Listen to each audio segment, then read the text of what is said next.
Kita juga telah menetapkan saudara FA dalam perkara dugaan tindak pidana korupsi dan atau tindak pidana pencucian uang dalam proses penanganan hukum oleh pegawai negeri atau oknum penyelenggara negara dalam perkara PT Asabri dan atau tindak pidana korupsi lainnya sebagaimana dimaksud pasal 12 huruf I kecil, 12 huruf B besar tindak pidana korupsi, dan pasal 3, 4 TPPU atau Sakaran KUHP 607 yang ayat 1 huruf A dan huruf B.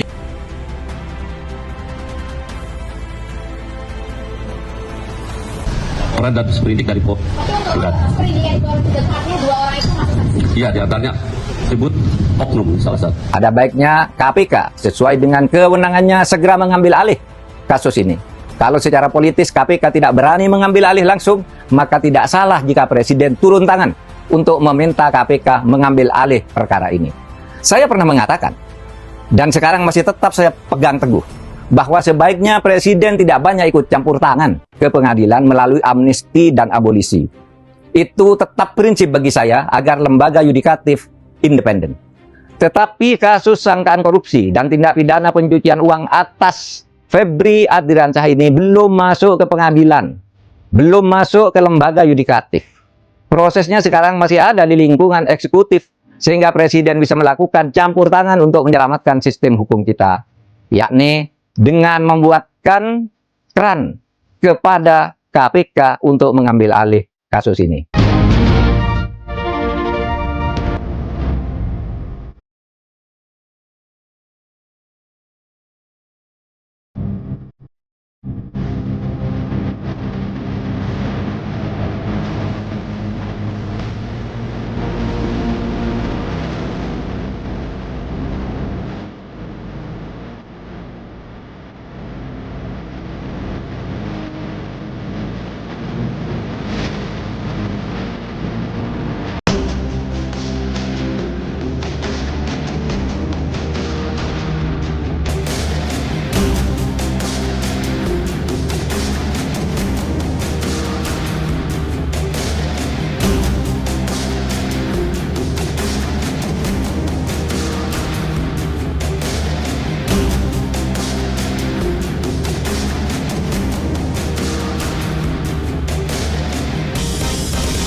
Pemirsa, malam ini kita bertemu kembali di Indonesia Lawyers Club.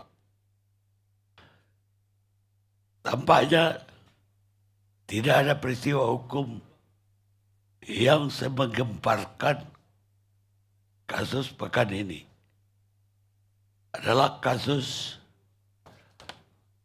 disangkanya pejabat tinggi di Kejaksaan Agung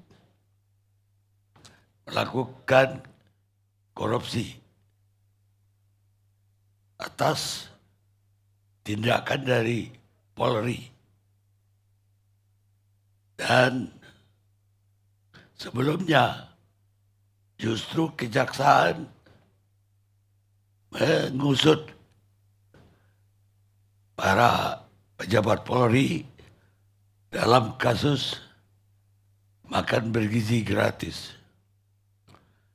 Tapi malam ini kita membawa ke ALC yang paling ramai adalah kasus pengusutan kejaksaan, pengusutan Polri terhadap pejabat kejaksaan. Saya langsung teringat ke kasus cicak dan buaya yang dulu dipopulerkan oleh Kabar Reskrim Susno Duaji. Tapi malam ini bukan cicak lawan buaya. Saya bikin judul Polri versus Kejaksaan. Bukan cicak lawan buaya, tapi macan ketemu singa. Dan kita sudah mengundang semua pihak, termasuk dari Kejaksaan Agung dan dari Polri. Namun sayangnya Kadis Pen Polri tidak bisa hadir karena lagi ada di Jawa Timur. Sementara dari Kapus Pen Kejaksaan Agung sampai malam ini tidak ada respon. Dan karena itu kita mulai bukan dengan pejabat kejaksaan, tapi dengan mantan pejabat kejaksaan. Saya akan mulai lebih dulu dengan orang yang sangat populer, pendukung klub sepak bola City. Agak aneh. Orang lagi bicara Spanyol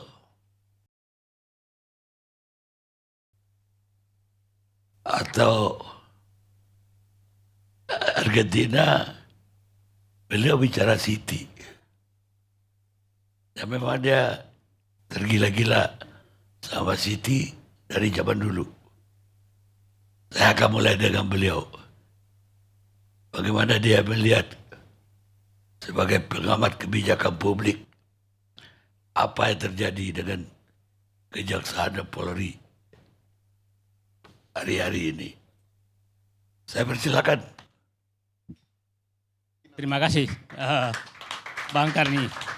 Kebetulan ada pendukung MU keras juga di sini, Sujoyo Tejo. Tapi pendukung MU itu bedanya pendukung City. Pendukung MU itu kumpulan orang-orang yang sesat di jalan lurus. Oke, Bang Karni, gini. Saya akan membahas 4 masalah sekaligus supaya kita tahu ujungnya nanti kenapa terjadi kasus Febri. Kira-kira apa di belakangnya dan harusnya dibawa kemana. Saya ingin menyatakan, orang sering menyatakan kenapa Said Didu mendukung Prabowo. Saya bilang saya mendukung siapapun yang ingin menghentikan para pelaku perusak bangsa. Amatan saya dari 7 presiden hanya Bung Karno saya tidak membantu. Saya sampai Jokowi masih di dalam, Pak. Jadi paham betul apa yang terjadi selama 6 presiden. Dan saya ingin menyatakan bahwa baru kali ini ada presiden ke-8 yang berani menyentuh perusak bangsa. Yang saya anggap perusak bangsa adalah oligarki yang membeli dan bisa membayar semua komponen bangsa untuk dirusak. Dan ini yang disentuh oleh Prabowo. Gak ada yang berani. Nah itu saya menyatakan saya dukung program ini. Yang kedua, program kedua yang saya nyatakan obor pertama tadi itu melawan oligarki agar berhenti merusak bangsa. Obor kedua, dia benar-benar ini tentang pemberantasan korupsi. Berbagai kasus korupsi itu yang selama ini tidak bisa disentuh. Saya kenal namanya Reza Khalid. Gak ada yang bisa sentuh. Saya dulu waktu mempersoalkan Papa minta saham, saya dipanggil untuk berhenti. Disitulah saya berhenti, keluar dan mengundurkan diri. Karena ini gak benar, masa kita harus berhenti melawan. Nah, disentuh oleh dia. Kita tahu beberapa oligarki sekarang disentuh. Kita tahu Asabri yang susah sekali disentuh. Orang-orang yang dekat pemerintahan disentuh. Yang paling berat juga pasti Bapak paham namanya pemberantas timah. Timah itu pusat backing terbesar. Mungkin ya kalau di negara narkoba ya mungkin itulah. Disentuh oleh Prabowo. Nah, sehingga saya menganggap kalau Pak Prabowo ini bisa menyelesaikan 3 hal tadi adalah menyentuh oligarki perusak bangsa, menyentuh yang ketiga pengambilan aset dari oligarki. Coba bisa bayangkan Bung Karni, kasus DL Sitorus itu sudah ingkrah hampir 20 tahun, nggak ada yang berani presiden mengambil. 20 tahun. datang Prabowo diambil tuh oleh dia. Nah, bayangkan masih ingat, masih segar diingat kita bagaimana dulu tim PKH penertiban kawasan hutan dibentuk dan dipimpin oleh Luhut Binsar Panjaitan oleh Jokowi. Setelah ketemu 3,3 juta hektar lahan, apa yang dilakukan adalah bahwa tolong dinegosiasikan saja dengan yang punya. Ini kan nggak benar. Sedang terjadi negosiasi supaya ini. Pada saat itu orang yang mengendalikan data itu cerita ke saya. Pada saat itu Pak Prabowo masih Menhan. Dia kasih kode. Setelah itu yang itu dipanggil oleh Pak Prabowo. Tolong perlambat itu. Karena saya tidak setuju. Sebagai menteri kan dia patuh kepada presiden dong. Saya nggak setuju cara ini. Saya mau ambil alih aset itu semua.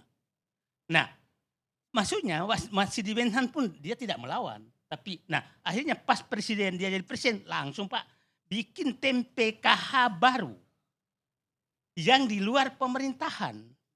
Tim PKH ini adalah di bawah lembaga pertahanan nasional yang ketuanya presiden, ketua hariannya Safri. Jadi kalau masyarakat publik kenapa Pak Safri ikut itu bukan sebagai Menhan, sebagai ketua harian Dewan Pertahanan Nasional. Nah, supaya orang, ini kecerdasan Prabowo karena kalau aparat pemerintah berarti menteri dong, harusnya menteri kehutanan atau menteri SDM karena itu yang diterbitkan dan dia tahu kedua orang ini kualitasnya gitu, sehingga pakai lembaga pertahanan nasional. Nah, jadi kalau orang menyatakan kenapa Pak Safri Samsudin, ya sebagai lembaga pertahanan nasional. Nah, di situ bekerja hanya tidak sampai 1 tahun. Nah, itu sudah mengembalikan, menurut saya, mengembalikan aset negara, sawit 4,4, mungkin sampai 5 juta hektar nanti, tambang berapa, uang cash berapa, mungkin ini pengembalian korupsi terbesar di waktu terpendek seluruh presiden yang ada. Nah, itu saya berikan apresiasi. Nah, sehingga kita lihat, saya menghitung-hitung Pak Bang Karni itu kira-kira sekarang yang sudah kembali itu hampir 1.000 triliun. 1.000 triliun. Nah, saya Bang Karni untuk mengetahui ini saya tidak diam. Saya terbang ke Papua melihat apa yang terjadi yang dikritik tentang food estate. Apa yang terjadi di situ. Apakah benar bahwa film Pesta Babi itu betul? Karena kita sekarang di tingkat hati-hati sekali karena siapa tahu ada pembelokan program yang bagus. Tapi jangan lupa BGN saya kritik habis karena memang salah. Koperasi desa juga saya ini was-was nih. Sekolah rakyat juga harus was-was nih. Jadi kalau bagus. Saya baru pulang kemarin dari Bangka Belitung. Ingin melihat apa yang terjadi di lapangan. Supaya Pak Beli paham ini pertarungan masih sangat keras. Sangat keras. Walaupun dua tim Satgas di Bangka Belitung itu ada Satgas Trisakti, ada Satgas PKH. Itu perlawanan mereka masih sangat tinggi. Apalagi saat munculnya kasus Febri. Mereka tepuk tangan dan perlawanan makin tinggi lagi. Jadi saya mengingatkan, benar Pak Mahfud tadi menyatakan, Presiden harus ambil alih ini. Karena bukan Febri yang diserang. Ingat 2 hari terakhir ini Bang Karni, yang muncul itu sudah muncul meme dan pernyataan bahwa emas yang di rumahnya Febri dan uang di rumahnya Febri adalah uangnya Safri Samsudin. Saya ditanya orang, menurut saya puluhan tahun sama dia, saya ketawa saja. Karena saya tahu betul karakter Safri Samsudin.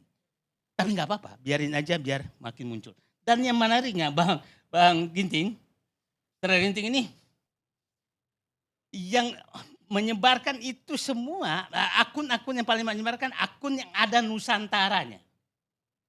Pak Blit sudah paham akun-akun Nusantara itu.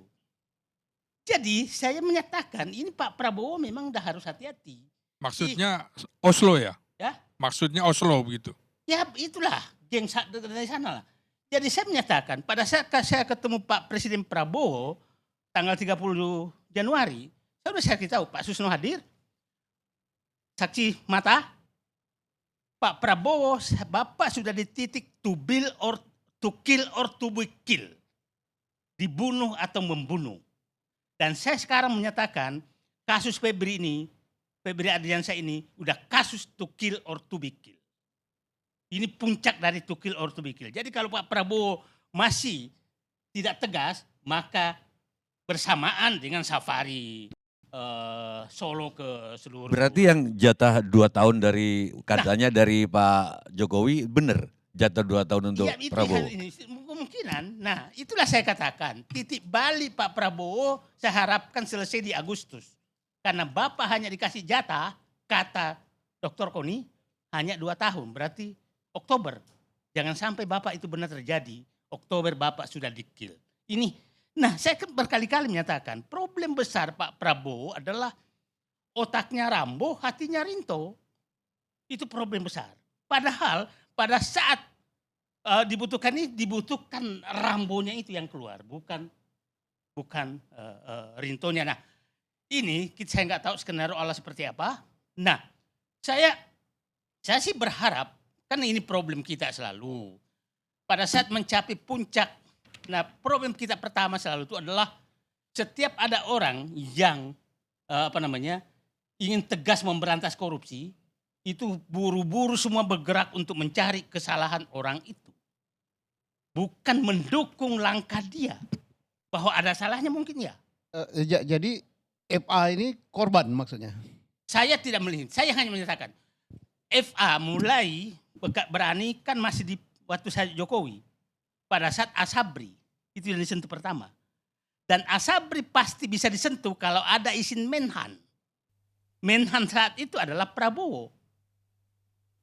Prabowo Menhan saat itu. Ya Bapak penyidik pasti nggak mungkin bisa menyentuh Asabri dengan nilai 2,3 triliun. Saya lihat sebagai Jampitsus dan sebagai ketua pelaksana PKH, aset yang dikembalikan memegang jabatan itu mendekati 1.000 triliun. Sekitar 1.000 triliun yang dikembalikan karena ada pemimpin yang semangat. Mungkin juga dia semangat karena dukungan Prabowo yang sangat kuat.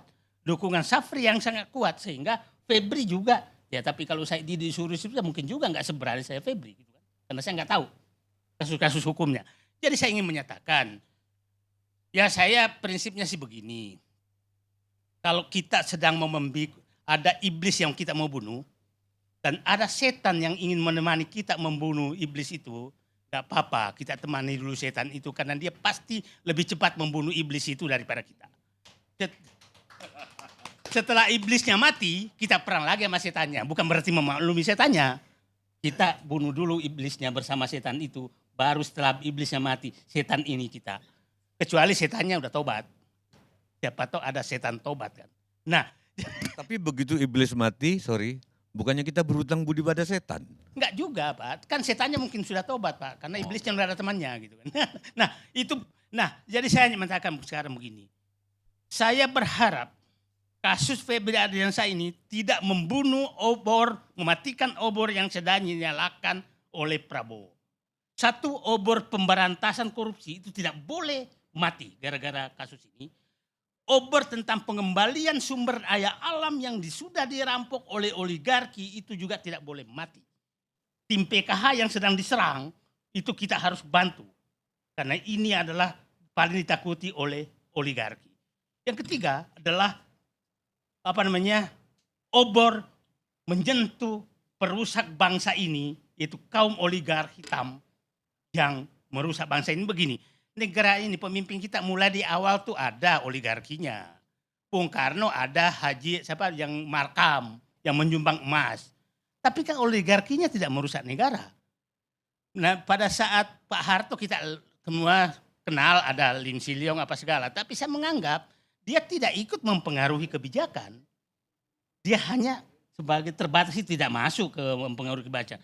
Nah ini dia sudah mempengaruhi Pak. Siapa yang bisa menjadi gubernur Bangka Belitung kalau tidak di backup oleh mereka? Nggak mungkin.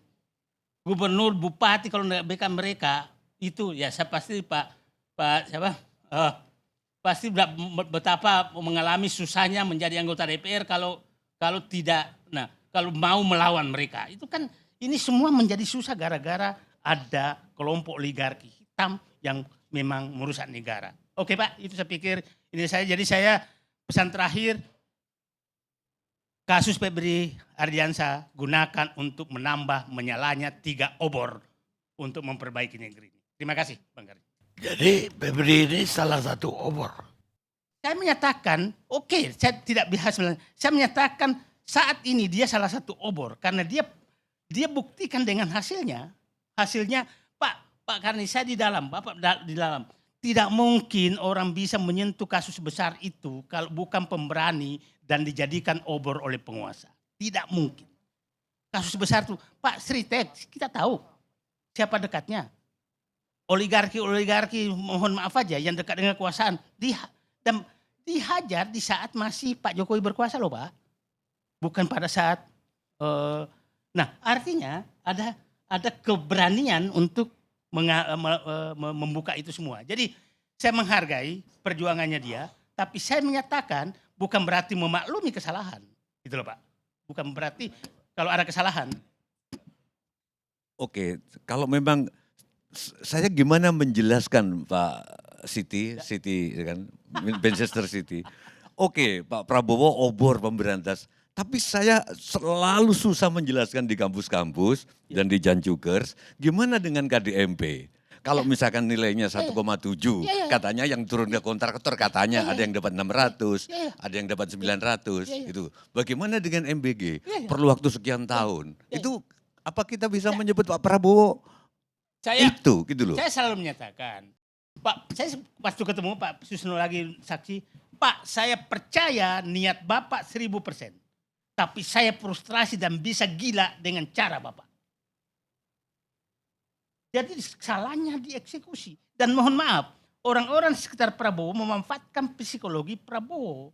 Bahwa hatinya rinto dan dia suka selalu jumlah besar, waktu cepat. Nah, saya selalu menyatakan kegagalan Prabowo adalah di staffing, memilih orang. Yang kedua, di organizing, karena dianggap semua bisa dikendalikan dengan perintah. Yang keempat, controlling Pak. Itulah yang dimanfaatkan orang. Seperti itu saya katakan, Pak Prabowo, Bapak saatnya kalau dengan 3 obor tadi, Bapak butuh orang bersih yang berani membersihkan. Bukan para orang yang hanya tukang memuji-muji. Itu menurut saya yang harus dilakukan. Pak Said, informasi yang sangat bagus ya yang Bapak sampaikan. Tadi 1.000 triliun dari PKH. Kalau itu 1.000 triliun kalau itu benar adanya, kita tidak defisit ke APBN kita sampai semester pertama saja sudah 300 ya. Jadi itu. Yang kedua tentang Asabri. Asabri ini adalah pintu masuk tindak pidana korupsi yang dilakukan oleh FA. Korupsi di atas korupsi.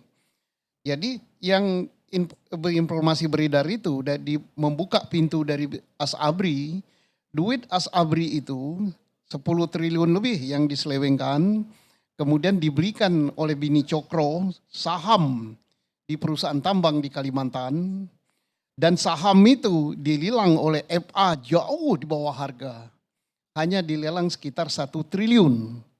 Dan yang memenangkan adalah suatu perusahaan yang baru dibentuk seminggu sebelum lelang.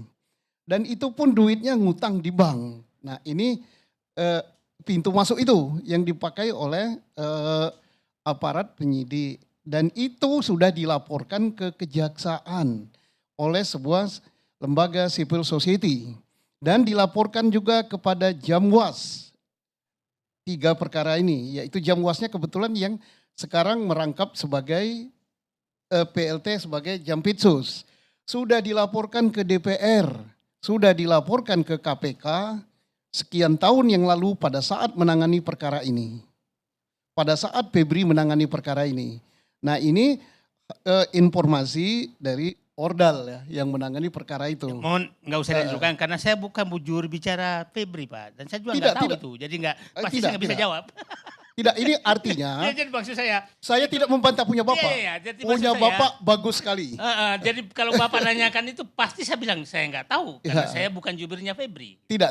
Karena Bapak bukan juru bicara, tapi kita membandingkan sebagai dua data. Yang satunya data penyelidikan dan data di sidang pengadilan begitu adanya. Nah, Bapak menguasai data itu juga. Nah, ini berarti ada bias data di luar gitu ya. Oke, terima kasih Pak. Tidak perlu dijawab Pak. Punya Bapak benar gitu. Punya Bapak benar.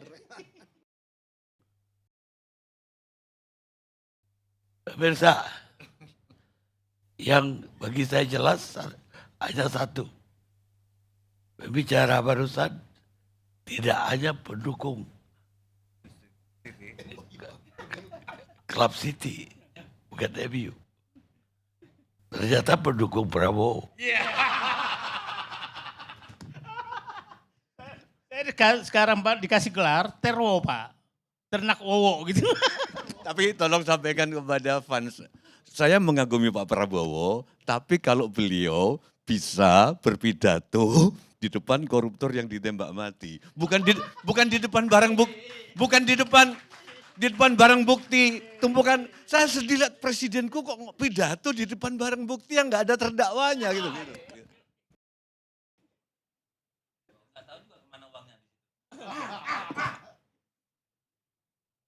Baik. Sekarang saya kepingin dengar suara Komisioner Kompolnas 2016-2020. Andrea Pulungan. Ya, terima kasih Bang Karni. Bang Karni juga kan sesama veteran dengan saya. Ya, veteran Kompolnas. Jadi perkara ini sebetulnya lucu. Kenapa lucu? Karena pada tahun 2020 ketika saya masih jadi Kompolnas, sebetulnya Asabri sudah disidik oleh Polri. Dan itu biar saya nggak salah, itu LP-nya itu LP 63 ya, dan kemudian ada LP di Polda Metro dan ada LP di Bareskrim. Dan kemudian penyidikan itu sudah sampai 49 saksi di Bareskrim dan 94 saksi di Polda Metro Jaya. Asabri. Ya, tahun 2020 dan kemudian pada saat itu Polri juga masih di Tipikor, Direktorat Tipikor, itu bekerja sama dengan BPK untuk melakukan audit investigatif. Singkat cerita, perkara itu kemudian tanpa dihentikan dan belum selesai, dialihkan penyidikannya kepada kejaksaan. Persis kayak sekarang. Cuman sekarang kan ribut. Kenapa perkara yang sudah ditangani Polri itu dialihkan ke kejaksaan? Sementara kedua KUHAP 81 dan KUHAP 2025 itu tidak pernah mengatur tentang bagaimana penyidikan aktif itu bisa dialihkan. Boleh saya tanya dikit? Ya. Yang kasus Asabri tersangkanya siapa? Sipil apa ini? Karena nggak bisa dibanding-bandingkan itu Bang. Tersangkanya termasuk... Anda kan mau pembenaran bahwa yang dilakukan sekarang udah benar. bukan itu. Bukan? Oh ya udah jelas. Jadi yang membuat sekarang ini kenapa rame karena salah satu yang dijadikan tersangka itu adalah pejabat.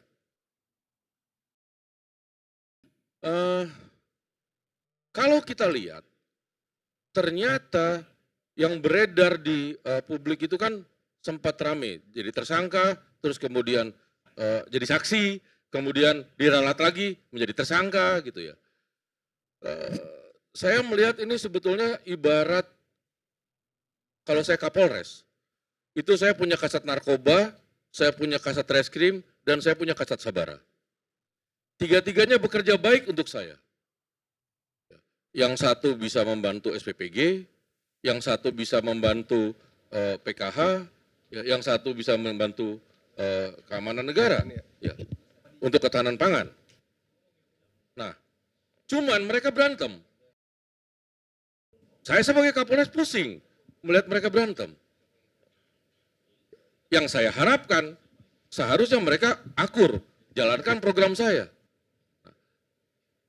Di sini sebetulnya harapannya adalah ya sudah daripada mengganggu saya ganti semua. Pak Kapolres siapa Pak? Ya Kapolresnya bukan Pak Susno. Saya Kapolres. Harusnya Kapolsek Tanah Abang aja saya. Harusnya diganti. Ya, ganti semua kenapa? Karena mengganggu saya gitu. Satu, kedua, karena tidak ada mekanisme pengalihan tersebut, saya sepakat bahwa negara ini harus harus didukung program pemerintah untuk pemberantasan korupsi. Program Pak Prabowo harus didukung untuk pemberantasan korupsi. Ada di Astacita kok. Ya seharusnya perkara ini diambil alih oleh KPK tanpa perlu ada restu presiden. Karena itu berdasarkan undang-undang. Restu presiden atau perintah presiden itu tidak lebih kuat daripada undang-undang pasal 10A. Ya, pada saat perubahan tahun 2019 yang gonjang-ganjing itu, seharusnya kan diambil aja langsung. Gitu, tanpa harus menunggu. Dan kita juga harus melihat bahwa sebenarnya itu dalam waktu 2 hari ya, 2 hari 1 malam itu langsung melakukan penggeledahan dan penyitaan segitu banyak di 12 lokasi. Ditambah 1 lagi di Cipete yang yayasan katanya. Ya, jadi 13 lokasi. Tapi pada saat rilis itu ya saya juga nggak tahu apakah sekarang di dalam proses penyidikan DPR itu boleh ikut. Ya. Saya nggak ngerti itu. Ya. Yang saya tahu di dalam KUHAP nggak ada. KUHAP itu juga mereka juga yang buat kan. Ya. Tapi rilis dipimpin oleh DPR. Ya. Dan apakah ini bukan sebuah pencemaran terhadap penyidikan? Ya. Nah, saya tidak tahu ya, saya terus terang harapannya itu sebetulnya Bang Karni. Satu, misalnya sebagai Kompolnas dulu pasti saya Bang Karni akan berpikir kita sama-sama komjak nih, kita bikin tim. Gitu ya. Dulu kasus Asabri yang dulu, itu ada tim kecil, kalau Pak Susno ingat itu ada tim kecil antara penyidik Polri dan penyidik Kejaksaan. Gitu. Ya, sekarang kenapa nggak dibikin tim kecil seperti itu? Gitu. Ya. Terus juga Polri yang saya tahu sampai hari ini tidak pernah ada satupun statement mengatakan ketika kasus MBG itu diminta dialihkan ke mereka. Mereka biarkan itu proses. Kedua, kenapa ini jadi harus dialihkan kepada kejaksaan? Kalau dari 2 indikator itu saya melihat bahwa ini seperti ada sesuatu. Tidak mungkin suatu penanganan perkara kalau tidak dialihkan tidak ada kepentingan. Pertanyaannya kepentingan siapa? Siapa yang ada di balik itu semua? Nah, untuk membongkar itu semua sudah seharusnya ya berdasarkan kewajiban undang-undang KPK itu melakukan pengambilan perkara pasal 10A. Saya kira itu aja dulu Bang dari saya. Terima kasih. Baik Pak Andre Pulungan. Sekarang saya ingin dengar suara mantan kejaksaan. Jasman Panjaitan. Sekarang beliau mantan direktur penyidikan Jampitsus. PLT Jamwas. Silakan.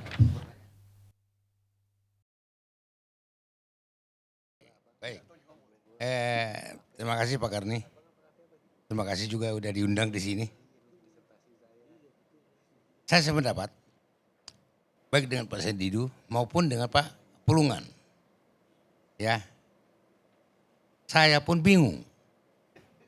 Saya bingung sebingung-bingungnya. Bahwa ini ada penyidikan dialihkan secara administrasi ke penyidikan. Yang umum selama ini adalah penyerahan berkas tahap pertama dan kemudian diteliti oleh jaksa peneliti dalam tugas pra penuntutan. Kalau keluar P21 kalau tidak lengkap maka keluar P19. Kalau oleh jaksa peneliti itu disebut lengkap, maka keluarlah P21. Barulah diserahkan kepada penuntut umum. Saya kira Pak Susno juga apal betul itu. Dan saya pun selaku direktur penyidikan, itu kami laksanakan selama ini. Waktu saya jadi direktur penyidikan. Ini mohon maaf ya, kalau tadi Pak Said Didu banyak seolah-olah mendukung atau membela Pak FA. Apalagi saya. Itu anak buah saya langsung Pak. Dan saya kenal betul. Febri. Siapa namanya Febri. Saya kenal betul. Itu. Jadi saya pun kaget. Kok dia bisa ditersangkakan seperti itu. Nah yang menjadi pertanyaan saya dalam kasus ini adalah. Bagaimana menjadi pertanyaan nih. Mungkin Pak Susno bisa jawab. Kok bisa ada penyerahan administrasi perkara. Tersangkanya belum diperiksa Pak. Itu nggak tahu nih apa benar begitu apa bagaimana gitu. Ini belum pernah terjadi. Harusnya periksa dulu tersangkanya. Apakah dia jadi saksi dulu? Biasanya kan bisa juga jadi saksi untuk itu. Kemudian jadi tersangka. Kalau memang ada alat bukti yang mendukung untuk itu. Nah itu mungkin yang jadi tanda tanya saya. Nah, saya sangat sependapat dengan Pak Pulungan tadi. Seharusnya Jaksa Agung, Kapolri, Ketua KPK duduk bersama. Mau diapain ini perkara ini? Kan gitu. Kalau mau mencari penyelesaian yang baik. Nah ini juga bingung saya. Bagaimana Pak Jaksa Agung bisa menerima ini? Loh Pak Jaksa Agung itu kan aparat penegak hukum loh. Masa Jaksa Agung tidak membahas sampai sejauh itu? Dan siapa penasihat hukumnya? Staf ahlinya Jaksa Agung bisa menerima berkas seperti ini? Ya, jadi saya pun ditanyakan oleh beberapa media mengenai ini. Gimana ini Pak mengenai kasus ini sekarang ditangani oleh Kejaksaan Agung? Nah, jadi ya, ada lagi pertanyaan tadi. Saya masih di Kompas. Saya tadi ditanya. Ini gimana Pak? Saya bilang. Apapun sebenarnya yang terjadi. Pak Jaksa Agung itu adalah jaksa penuntut umum tertinggi. Jaksa-jaksa di bawah itu adalah perlengser. Perpanjangan tangan daripada Jaksa Agung. Apa kata Jaksa Agung? Jadilah itu perkara. Ini gimana nih kok? Apakah itu kira-kira independen? Jaksa-jaksa yang ditunjuk sekarang untuk menangani ini. Saya bilang tidak ada jaksa independen. Yang independen itu adalah Jaksa Agung. Itu harus jaksa-jaksa semua itu tunduk kepada Jaksa Agung. Sama dengan di Polri juga begitu. Apa kata Kapolri jadilah itu semua. Jadi yang kita dipertontonkan sekarang penegakan hukum yang membingungkan. Saya sangat sependapat dengan apa yang disampaikan oleh Pak Prabowo. Pak Prabowo mohon.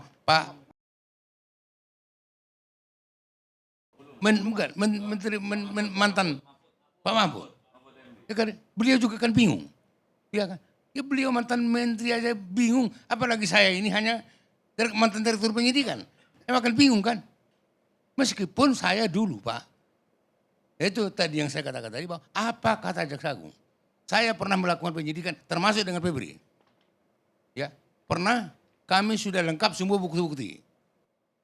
Ternyata sampai ke Jaksa Agung. Ya, isu-isunya katanya Jaksa Agung telepon oleh Presiden. Ya udah, kita mundur. Enggak lanjut itu perkara. Itu yang terjadi. Ya, tadi juga sudah saya sampaikan itu. Ada perkara yang sudah telak. Ekspos di Kejaksaan Agung. Nah, rupanya ya kebetulan juga calon tersangkanya pada waktu itu ya pejabat teras. Ya udah hentikan dulu. Jangan ada tindakan sebelum saya perintah. Ya udah kita hentikan. Nah ini kan maksud saya kan bisa saja Pak Jaksa Agung, Pak Kapolri, dan Ketua KPK menyelesaikan masalah ini. Supaya jangan menegakkan hukum tapi menimbulkan kegaduhan. Ini kan sekarang ini sudah terjadi kegaduhan. Itu sekedar dulu dari saya Pak Karni. Boleh nanya nggak Pak? Di dalam sejarah penyidikan ada nggak seperindik itu diralat?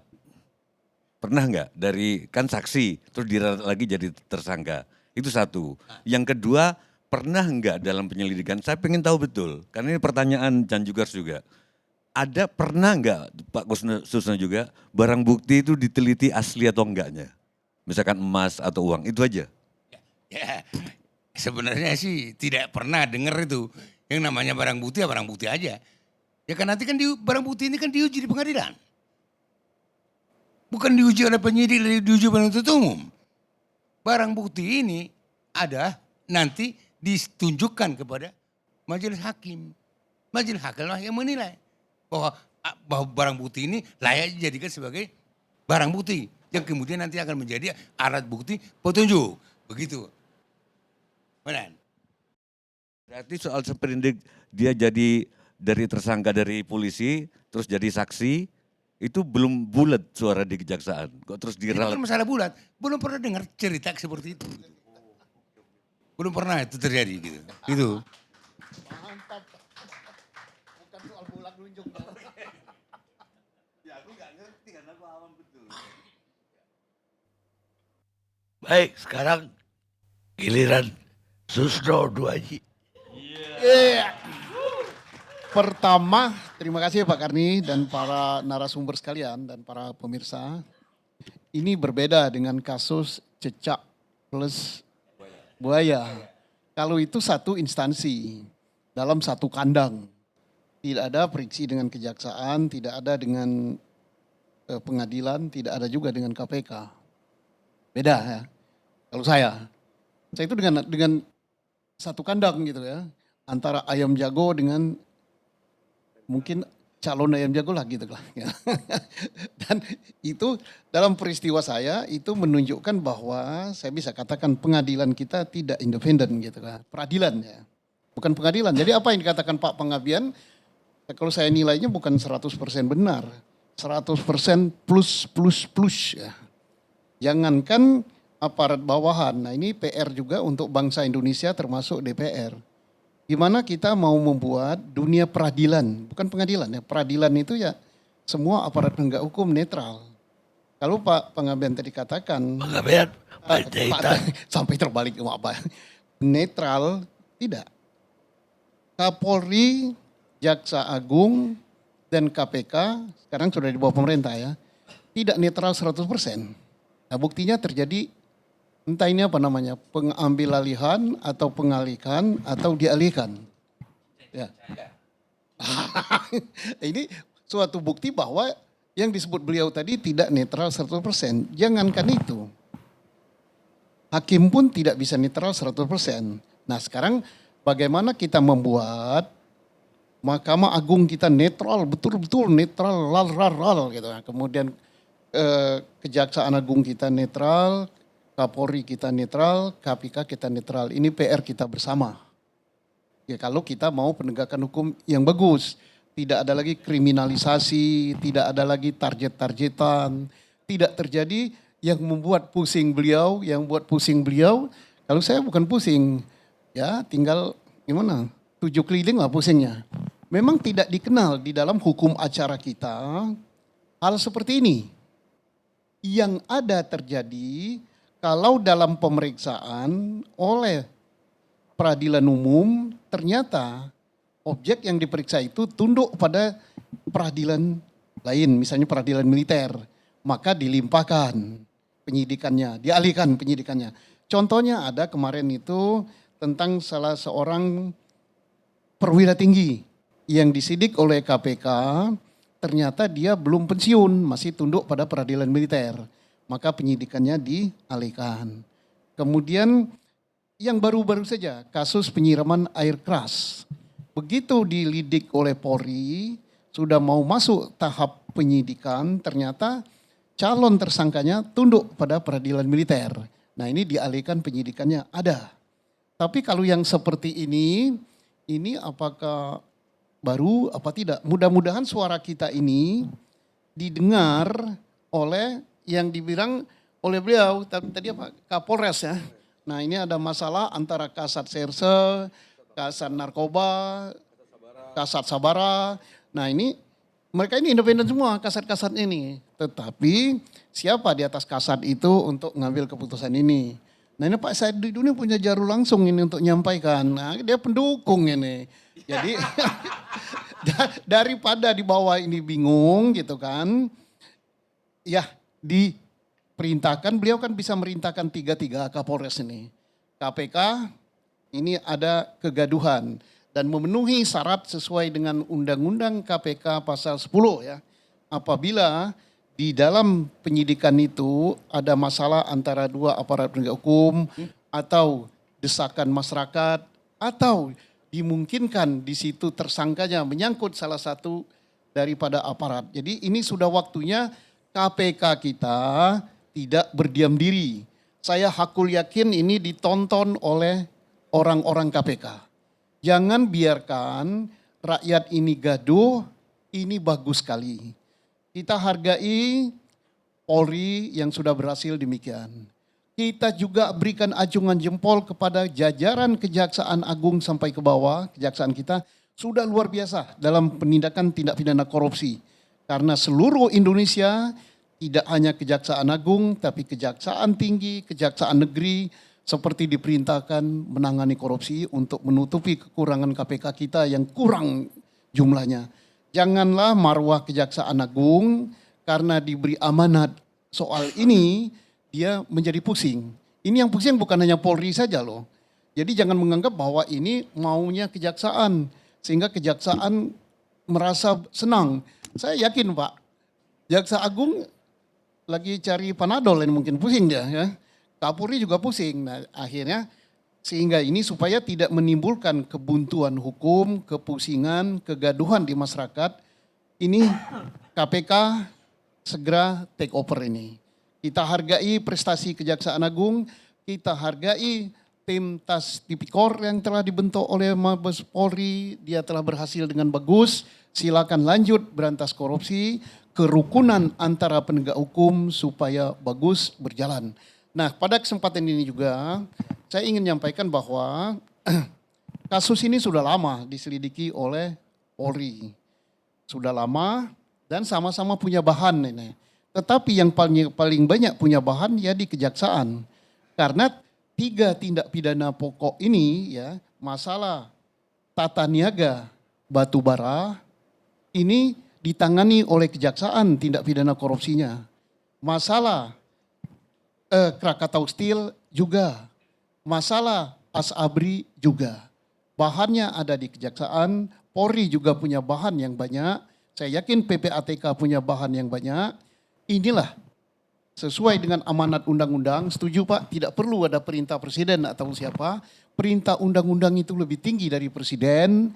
KPK sudah saatnya ini janganlah dibiarkan lagi Polri dengan kejaksaan yang sudah rukun, damai, guyup ini dipecahkan oleh permasalahan ini. Ya, untuk diketahui situasi di kejaksaan dan di Polri termasuk di KPK, mereka ini guyup Pak pada level bawah. Saya tahu sendiri pada level direktur ke bawah. Orang-orang yang dicetak oleh KPK, mereka ini satu dapur dulunya di KPK. Sekarang sudah memegang fungsi di kejaksaan sebagai penuntut, sebagai penyidik, sudah senior. Mungkin ada yang direktur Pak ya sekarang ini, mantan-mantan KPK. Di Polri demikian, di KPK demikian, mereka satu bahasa. Terjadi pertukaran informasi, bagus, di bawah tidak benar apa yang dikatakan perang bintang atau perang meteor apa-apa, enggak. Ya itu di luar gitu. Mereka rukun, jadi kerukunan ini jangan renggang gara-gara menangani masalah FA. Apalagi FA ini katanya Pak Saididu tadi salah satu obor ya Pak ya. Kalau saya tambahkan boleh Pak Saididu mungkin salah 4 ini ya. Karena masih ada nama orang dari kampungnya Bapak loh Pak. Pak Baharudin Lopa. Nah. Bapak lupa itu Pak Baharudin Lopa. Ada yang namanya siapa lagi Pak Hugeng, Imam Santoso gitu. Dan iya, Saya menyatakan coba kalau Panglima TNI pasang fotonya M. Yusuf. ya, Kejaksaan memasang fotonya Baharudin Lopa. baru lupa ya. Kapolri di kepolisian memasang fotonya Hugeng. Sama Pak Sutanto, bagus itu yang baru-baru itu Saya luar pikir biasa negeri itu. ini akan Ya Pak, saya kira itu aja Pak. Nanti cukup sekian, nanti kalau panjang-panjang nanti habis bahan kita untuk ELC berikut. Baik Pak Susno, pencipta cicak lawan buaya. Dan saya nggak tahu waktu itu beliau jadi buaya atau jadi cicak. Itu banyak sekali Pak. Itulah kekuatan intelijen yang bisa mempengaruhi suatu keadaan yang keluar itu. Dulu belum zaman medsos ya. Masih SMS, siapa yang membantah SMS harus bayar Rp500 dulu. Kalau sekarang tidak. Antara saya dengan KPK no problem. Kemarin Pak Samad saya jelaskan, termasuk yang terkecoh Pak Mahfud juga. Begitu wawancara dengan saya Pak Mahfud sampai ya meneteskan air mata dia. Nah, jadi artinya apa yang terjadi pada saya biarlah saya yang tahu. Tapi gini loh Pak, maaf. Jadi kalau nggak salah tadi atau di mana saya pernah dengar, mungkin Mas Ginting juga tahu kan, Prabowo itu melakukan apapun, kata Pak Sididu, akan tetap salah di mata rakyat. Kalau tidak mencopot Kapolri, kalau nggak salah. Nah pertanyaan saya Pak, kan dari polisi juga, saya tuh ketemu cuma beberapa kali sama Pak Listo. Menurut saya kok baik orangnya, tapi menurut Pak Susno gimana? Kapolri? Sigit. Iya. Ya kalau kita katakan tidak baik buktinya kan sampai 5 tahun lebih ya. Nah, kalau presiden sudah nilainya baik masa Susno nilai nggak baik? Menurut Pak Susno? Menurut saya, ya karena saya gaji pensiun saya tidak pernah diputus ya bagus. Mau dikatakan jawaban diplomatis ya saya belum pernah diangkat jadi duta besar. Saya nggak bisa berdiplomasi. Kan ada bilang, oh itu maaf mungkin salah saya, oh itu orangnya Jokowi. Bener nggak sih? Lah, siapapun yang menjadi Kapolri dia pasti orangnya presiden. Nah termasuk Jaksa Agung sekarang dulu orangnya Pak Jokowi karena Pak Jokowi presiden. Kalau sekarang dia pasti orangnya Pak Prabowo. Yakin itu. Termasuk budayawan Itu kita Pak nih. Susno, Pak Susno yakin itu? Ya, Yakin gak itu? yang mana? Bahwa Kapolri sekarang sama Jaksa Agung sekarang orangnya Pak Prabowo? Ya kalau berani ngatakan bukan ya seandainya bukan menyimpang dari kebijakan Pak Prabowo, visinya berbeda, ya mungkin sudah digeser. Ya artinya Pak Susno yakin ya? Ya yakin. Soalnya banyak yang gak yakin Pak. Nah, itu. Boleh Bang, Karni tanggapi. Ya, ya. Boleh saya Bang Giting. tanggapi ya? Bedek ya? Ya? Bedek aja. Oh, tunggu break aja deh biar panjang. Bedek, ini break habis ini. Oh iya. Oke, jadi di dalam sejarah Kejaksaan Agung era reformasi, kebetulan Jaksa Agung Sanitar Burhanuddin ini juga hampir 7 tahun. Ya. Artinya 6 tahun 9 bulan. Nah di dalam sejarah reformasi Polri juga, Listio Sigit Prabowo adalah Kapolri terlama, 5,5 tahun. Ya. Jadi terlama di dua-duanya. Sama juga Febri. Nah, Febri Adriansah ini menjadi Jampitsus 6 tahunan. 4 tahunan lebih.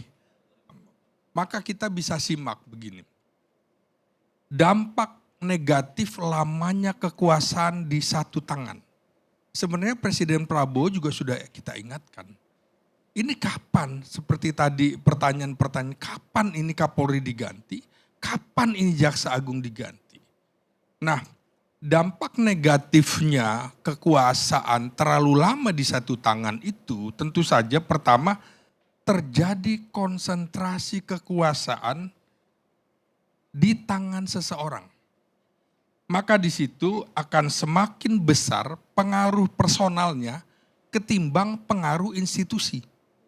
Karena misalnya orang untuk dapat jabatan merasa harus dekat dengan figur-figur itu. Itu pertama.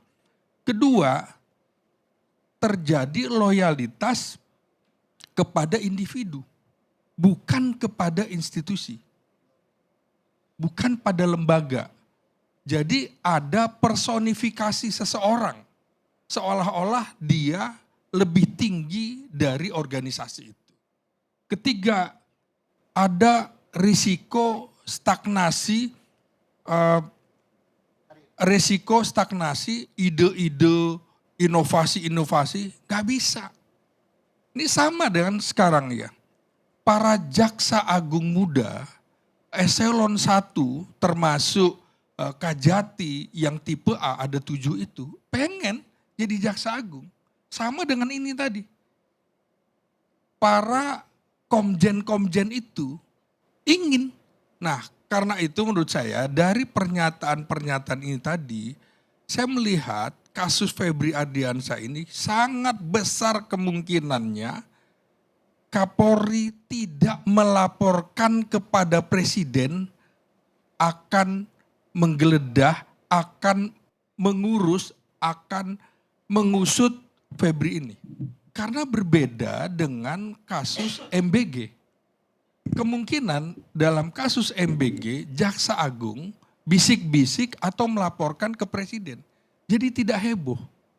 Nah inilah kemudian bisa jadi kalau tadi dinyatakan oleh Bang Said Didu bahwa Febri ini menjadi andalan Presiden Prabowo dalam program atau Satgas PKH, kemungkinan besar Presiden Prabowo bisa murka kepada Listio Sigit Prabowo. Sangat mungkin, apalagi kemarin di dalam rangkaian safarinya mengunjungi Mabes TNI, mengunjungi Kejaksaan Agung, mengapa tidak lanjut mengunjungi Kementerian Pertahanan? Ada rapat Satgas PKH. Publik atau saya dari sisi ilmu politik melihatnya bahwa ada hubungan yang tidak harmonis antara Kapolri dengan Menteri Pertahanan. Tidak mungkin di dalam ribut-ribut itu tidak ada komunikasi. Jangan-jangan ada komunikasi yang tersumbat. Telepon tidak bisa misalnya. Dan ini menurut saya akhirnya pada saat Presiden memanggil Panglima TNI dan Menteri Pertahanan pada saat ribut-ribut itu, bahasa saya adalah ini siaga 1 persiapan pencopotan Kapolri. Itu bahasa yang saya tangkap. Maka lihat saja kira-kira dalam 1-2 pekan ini. Karena Presiden menurut saya sedang memuji-muji seseorang, tapi tiba-tiba dia minta usut. Kasus Dadan, apa kurang dekatnya? Jadi menurut saya, ini memang sudah waktunya Kapolri itu diganti. Ya. Kemungkinan juga sudah waktunya Jaksa Agung itu diganti. Karena itu tadi ada seolah-olah personifikasi. Nah apakah ini tidak dibahas oleh Presiden? Ini kan berlarut-larut sehingga tidak muncul penggantinya. PLT sekarang diusulkan. Ini kita belum tahu apakah sudah ada kepres pengganti Jampitsus. Nah makanya menurut saya Presiden kan sebenarnya sudah diingatkan, Presiden Prabowo, Pak ini peninggalan-peninggalan lama-lama jadi bom waktu untuk Anda loh. Mungkin sekarang Presiden mendengar, oh iya ternyata kekisruhan ini menurut saya itu seperti yang saya tangkap pada saat heboh tahun 2001. Suroyo Bimantoro diminta oleh Gus Dur untuk dicopot. Itu rame sekali. Kemudian Gus Dur mengusulkan Herudin Ismail. Isunya kan rame ketika Presiden Gus Dur itu bilang bahwa sudah izinkan aja bendera bintang kejora dikibarkan di Papua. Tapi bagi TNI, bagi Polri itu adalah separatisme.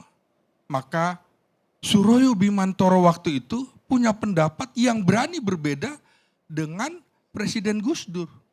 Ketika Presiden Gus Dur memerintahkan saja kepala atau komandan Korps Brimob waktu itu Yusuf Manggabarani untuk menangkap, itu kan rame.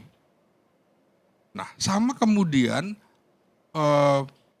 Agung Gumelar sebagai Menko Polkam juga diperintahkan. Semua nggak mau karena kalau bicara separatisme itu TNI Polri menyatu di situ. Nah ini juga dalam kasus Febri itu persoalan masuk akal yang disebutkan oleh Bang Said Didu. Mungkin Presiden sedang menggunakan Febri untuk menghantam oligarki-oligarki hitam.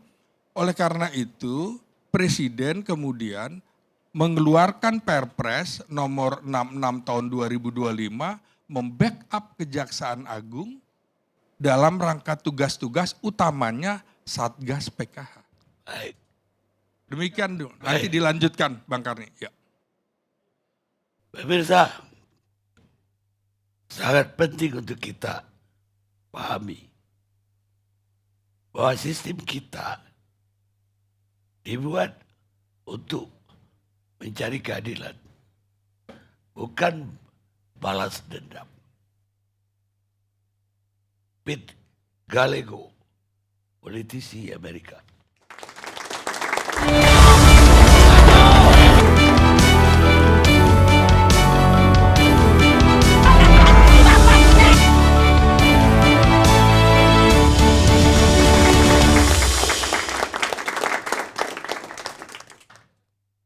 Pemirsa, kita lanjutkan diskusi kita. Sebelum kita lanjutkan, Pak Selamat Ginting, ada yang mau ditambahkan tapi jangan. Ya itu. Jangan kepanjangan.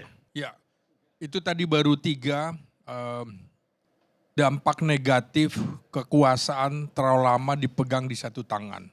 Yang keempat menurut saya, terutama di negara demokrasi, apabila lembaga penegakan hukum dipimpin oleh seseorang yang begitu lama, maka akan terjadi potensi politisasi di dalam organisasi itu. Padahal ini organisasi penegakan hukum. Nah, pimpinan penegak hukum yang menjabat sangat lama dapat memunculkan persepsi bahwa lembaga tersebut terlalu dekat dengan kekuasaan politik tertentu. Kekuasaan politik tertentu, meskipun persepsi ini tentunya harus diverifikasi. Misalnya, Jaksa Agung dan Kapolri adalah orang yang bekas dari rejim yang lama. Maka itu bisa dipersepsikan apakah Listio Sigit Prabowo, apakah Sanitar Burhanuddin masih bagian dari Jokowi atau tidak. Ini harus dibuktikan nanti. Begitu juga KPK, panselnya dibentuk 5 bulan menjelang Jokowi lengser. Ini sebenarnya tidak etis. Seperti dulu misalnya Presiden Megawati kalah di dalam Pilpres, mendorong Ria Mijat Triakudu menjadi Panglima TNI.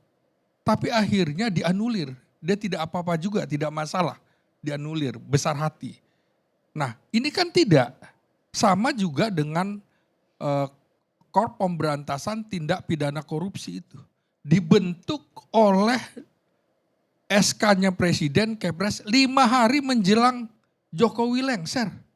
Sehingga orang juga jangan salah kalau punya persepsi KPK bagian dari Jokowi, kemudian Kapolri bagian dari Jokowi. Nah kemudian untuk perimbangan kekuasaan, maka Presiden membutuhkan Kejaksaan Agung yang di-backup oleh TNI. Yang kelima, Bang Karni, terlalu lama juga bisa menurunkan kepercayaan publik terhadap lembaga tersebut. Ini sayang, marwah Polri harus dijaga, marwah Kejaksaan Agung harus dijaga. Nah, menurunnya kepercayaan publik ini bisa memunculkan kontroversi atau konflik kepentingan. Jadi masa jabatan yang panjang dapat memperkuat anggapan bahwa terjadi konsentrasi kekuasaan yang sulit dikoreksi. Jangan-jangan keliru. yang dilakukan oleh Listio Sigit Prabowo, tapi nggak ada yang berani mengoreksinya. Maka menurut saya kemungkinan pengganti Kapolri adalah orang-orang yang berlawanan cara berpikirnya. Kita akhirnya bisa melihat begini, siapa saja sih yang dibawa oleh Kapolri pada saat mengunjungi Mabes TNI, yang mengunjungi Kejaksaan Agung. Ada sejumlah komjen, tapi hanya beberapa komjen yang dibawa. Maka kemungkinan antitesa dari Kapolri ini yang akan segera menjadi Kapolri di tengah desas-desus ini. Begitu juga kasus di Kejaksaan Agung. Sangat mungkin juga Presiden kemudian sudah saatnya mengganti, atau karena ada yang dibutuhkan, maka sementara barangkali Jaksa Agung akan dipakai untuk beberapa bulan, atau nanti dibabat sekalian 2 tahun masa pemerintahan Presiden Prabowo, karena sudah banyak yang mengingatkan kemungkinan 2 tahun itu akan ada gonjang-ganjing. Apakah gonjang-ganjingnya ini yang kemarin? Mari kita buktikan. Begitu Bang Karni. Baik. Sekarang ini semakin meruncing nih diskusi. Sekarang Deddy Sitorus, politisi PDI Perjuangan. Ya pertama-tama terima kasih Bang Karni, setelah 1 tahun lebih akhirnya saya diundang ke ILC. Berarti sudah mulai ada kebebasan pers kayaknya ini. ILC selalu bebas kok. Katanya katanya Pak Mahfud bingung. Mantan direktur penyidikan Jampitsus Kejaksaan juga bingung. Kita di DPR bingung, apalagi rakyat lebih bingung. Jadi kita sedang berada pada negara bingung. Kalau Anda mau cari negara lain, monggo. Nah, kita tahu bahwa ada prinsip begini. Kalau mau menghancurkan satu negara, hancurkanlah sistem hukumnya. Hukumnya hancur tuh negara. Dan itu terbukti di banyak negara. Sudah terjadi cukup lama dalam sejarah manusia. Sekarang dunia hukum kita kurang rusak apa lagi? Kerusakan apa lagi yang belum ditunjukkan oleh dunia hukum kita? Apakah polisi, apakah jaksa, apakah KPK, apakah hakim, apakah pengacara? Masih kebobrokan apa lagi yang belum dipamerkan sama kita? Kayaknya udah lengkap. Saya rasa udah gak ada iblis lagi tuh di kejaksaan, di polisi, di KPK, di pengadilan udah gak ada iblis. Udah habis diambil semua kerjaan iblis tuh. Padahal penting banget, tapi apakah ada orang baik di polisi, jaksa, KPK, pengadilan? Ada. Ada.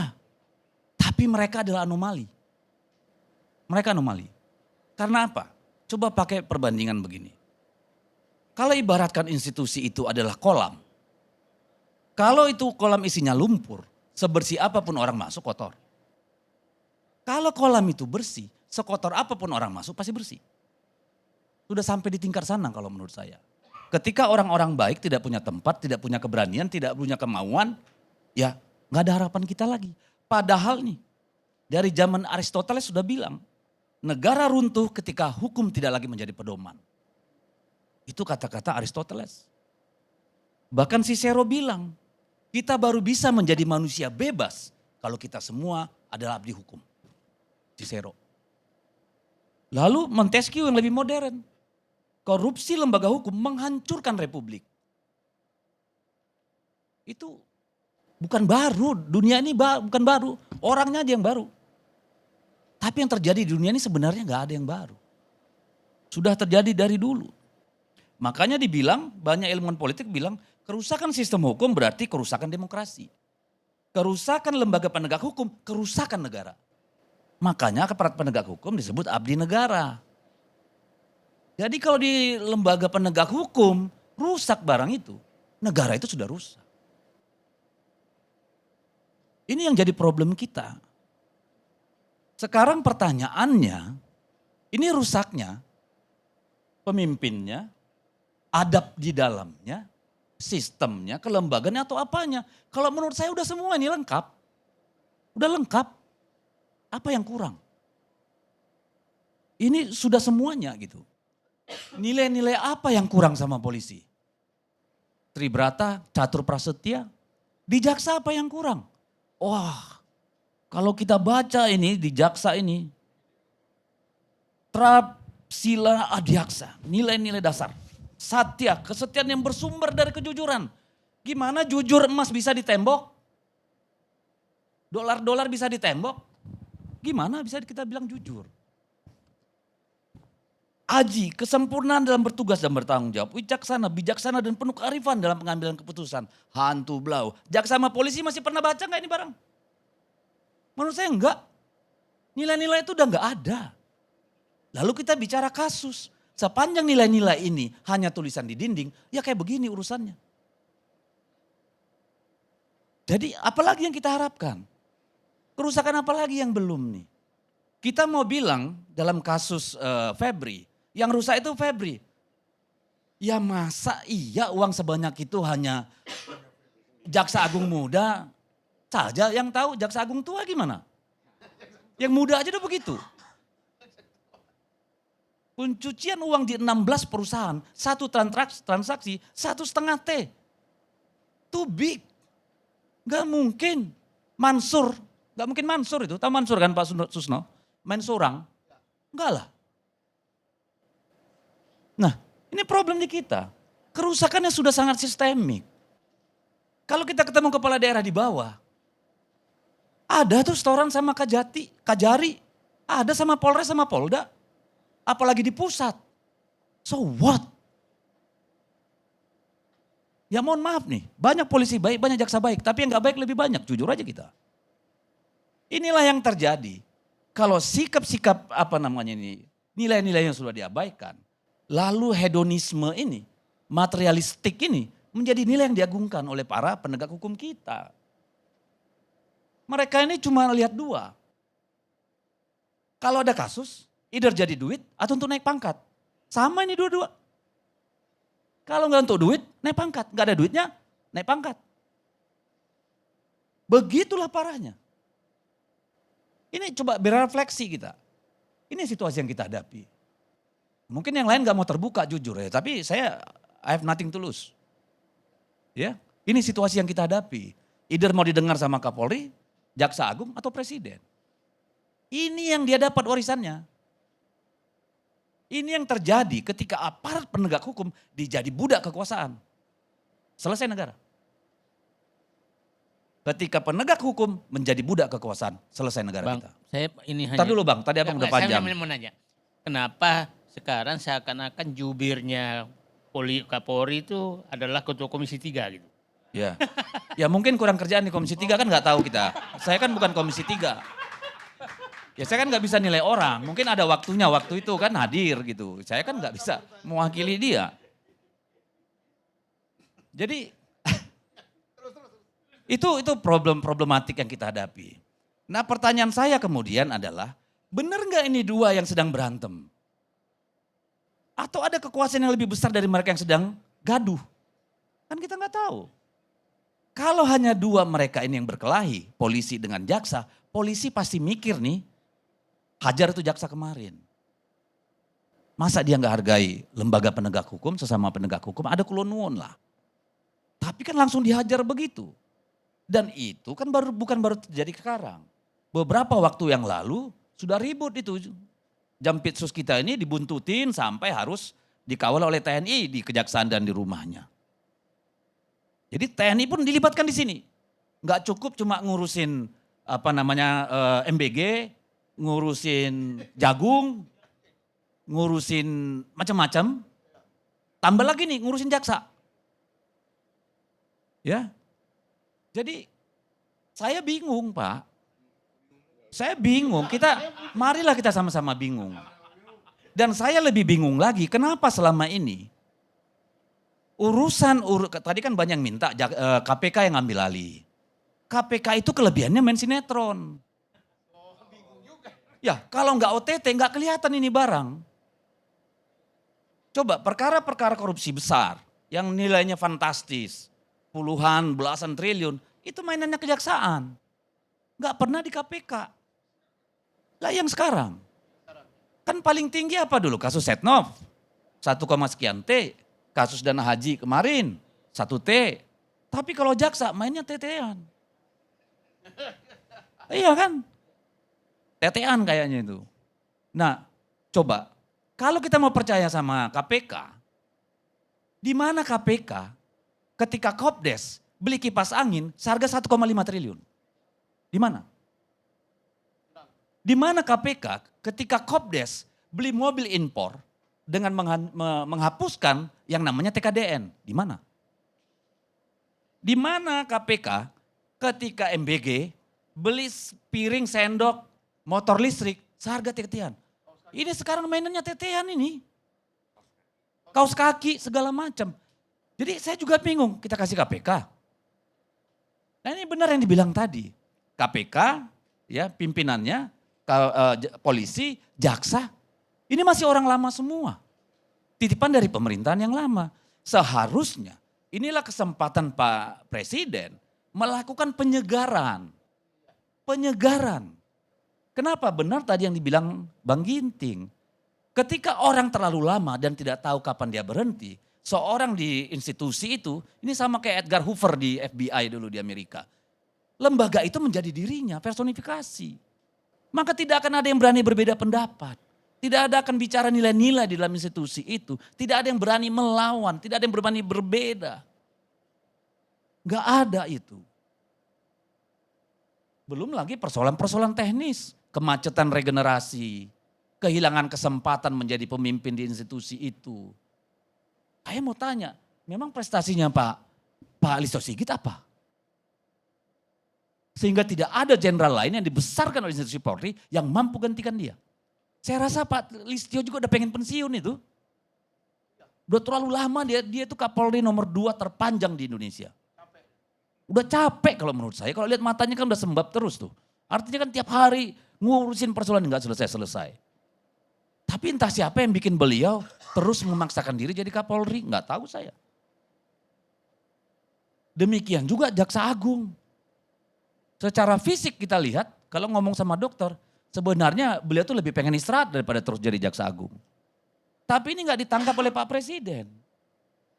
Kan gitu nih. Sementara KPK kita lihat, mojok di pojok sana nggak tahu mau ngapain. Cuma mainin recehan aja nangkap kepala daerah ratusan juta. Ya paling banyak 1 M. Komisi Pemberantasan Kepala Daerah. Bukan kita nggak mau dia hantam korupsi. Tapi come on, dikasih kewenangan besar, dikasih anggaran besar, ya masa cuma itu melulu kalah sama kejaksaan. Dan kejaksaan sama polisi sekarang sedang nembakin kakinya sendiri. Mereka bertarung itu nggak mikir. Bagaimana kemudian misalnya begitu gagahnya Polri mengobok-obok rumahnya Jampitsus atau tempat-tempat yang dicurigai sebagai milik Jampitsus, lalu kemudian dengan enteng menyerahkan itu kepada kejaksaan. Gak ketemu logika kita kecuali bahwa itu cincai-cincai. Gak ada rumus lain itu. Gak mungkin itu. Seharusnya Pak Presiden, kalau kita mau berharap masih pada KPK, Pak Presiden panggil, ini kasus, kasih sama KPK. Kalian duduk manis, saya mau beresin. Kan gitu nih.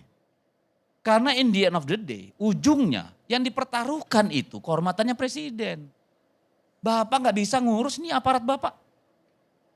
Kan kepercayaan publik pada beliau yang akan digerus oleh kelakuan para petinggi-petinggi inti. Yang sebenarnya sudah waktunya untuk minggir. Kasih yang lebih muda, lebih segar. Karena kalau kembali ke Bang Said Didu tadi, katanya udah 1.000 triliun.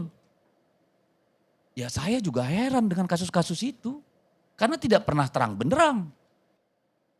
Kita ribut soal 4 juta hektar tanah hutan yang diambil oleh Satgas PKH. Yang kena perkara kasus cuma 1. Pak Said Didu, Duta Palma. Yang lain pada kemana? Sementara dipamer, termasuk CPO, dipamerkan kita uang berkali-kali triliunan. Kemana? Lalu katanya menghantam para oligarki. Tidak terjadi perubahan struktur kepemilikan sumber daya alam ataupun penguasaan ekonomi di kita. Setelah sekian tahun. Paling lucu lagi itu Satgas PKH. Menertibkan kawasan hutan yang dijadikan kebun. Yang artinya perbuatan melanggar hukum. Tapi kemudian dikasih kepada negara untuk meneruskan pelanggaran hukum itu. Kan cilaka 12 kita. Logikanya dipakai di mana? Harus kan itu tanah stanfas kembali dihutankan. Logikanya. Kecuali nanti sudah ada hak yang legal untuk katakanlah BUMN. Tapi ini belum, sudah manen ini BUMN. Artinya kan BUMN-nya melanggar hukum Pak. Meskipun itu penugasan oleh negara, nggak bisa. Kalau menurut saya. Mungkin saya jelaskan. Bentar Pak. Jadi sebentar. Yang dipanen di hutan, yang kemungkinan hutan itu tidak bisa dicatat sebagai pendapat. Itu hanya disimpan sebagai kas negara. Jadi supaya clear, supaya jangan sampai saya ngikuti betul. Ya kan sama aja disimpan sebagai kas negara kan bukan kepada kas negara, masih off balance sheet. Daripada dipanen kepada yang punya, mending dipanen oleh negara dong. Ya kan Pak? Jadi mari kita jernih aja melihatnya. Jadi sudah hampir 3 triliun itu dari kebun sawit yang di hutan itu diambil tapi tidak boleh dimasukkan sebagai dana perusahaan. Ya, yang menjadi problem saya, menjadi problem bagi kita Pak. Yang menjadi problem, tanah itu status adalah pelanggaran hukum. Lalu negara bergerak di sana tanpa kejelasan hukum. Ini kan belum, ini kan baru. Pak gini lah, Bapak mau membela nggak apa-apa, saya juga bukan. Saya hanya mau meluruskan barang ini. Semua mau. Iya. Sekarang itu kehutanan yang harus selesaikan segera. Gitu loh Pak. Statusnya harus tanfas Pak, nggak bisa. Paham. Kalau itu dikembalikan ke hutan, itu kembalikan ke hutan. Yang problem sekarang adalah kalau nggak disentuh maka pemilik, Pak DL Sitorus sampai 20 tahun Pak. Itu contoh aja lah Pak. Kita mau kembalikan lagi DL Sitorus dan yang lain. Ya itu satu case Pak. Ini banyak case Pak. Begini, prinsip sekarang menurut saya. Bapak kalau udah urusan itu cepat kali. Bukan, ya Pak. oke lah. Saya sangat setuju, ambil seluruh negara dulu. Setelah itu berperkara. Daripada berperkara masih dikuasai oleh perampok. Betul, Pak. Itu yang saya bilang, akhirnya negara yang meneruskan pelanggaran hukum itu. Nggak bisa itu, sama kayak negara menyita, kan nggak bisa dikelola oleh negara itu barang. Harus berhenti. Tunggu aja akan dikembalikan ke negara ini, ke hutan Pak, tunggu aja. Menunggu Bapak kembalikan sudah terjadi pelanggaran hukum Pak. Filosofinya udah selesai. Pertanyaan Pak saya ke Bapak, kenapa Bapak bela perampok itu padahal saya merampok juga tidak pakai hukum? Adakah pernyataan saya yang membela perampok hukum itu? Bapak sembarangan. Yang saya negara. Ya kan, Pak? Kita jangan kayak anak kecil, gantian bicara. Yang saya katakan, enggak. Ini masalah sampingan. Yang saya katakan dari tadi adalah ada persoalan pelanggaran hukum, lalu disita negara, yang meneruskan pelanggarannya negara. Itu yang jadi persoalan saya, nggak ada bela-bela pelanggar hukum Pak. Bapak kesimpulannya dari mana saya bingung. Ya udah terusin. Jadi ini problem yang kita hadapin, kita nggak mau nyalakan siapa-siapa. Kita mau kembali bagaimana mengembalikannya ke rel yang benar. Itu. Dan bagaimana memulai itu? Katanya ikan busuk dari kepala Pak. Mulailah dari mengganti kepala dari institusi itu, penyegaran. Maka dengan sendirinya akan terjadi perubahan di dalam itu. Karena kemudian berbagai pandangan yang ada dalam institusi itu akan berani muncul. Yang berbeda, yang bertentangan, itu akan keluar. Ada yang namanya tesa dan antitesa. Ya kan ada yang namanya dialektika. Sekarang kan nggak ada. Kenapa? Karena semua takut. Jangan-jangan Kapolri dan Jaksa yang sekarang sampai 2030 atau 2029.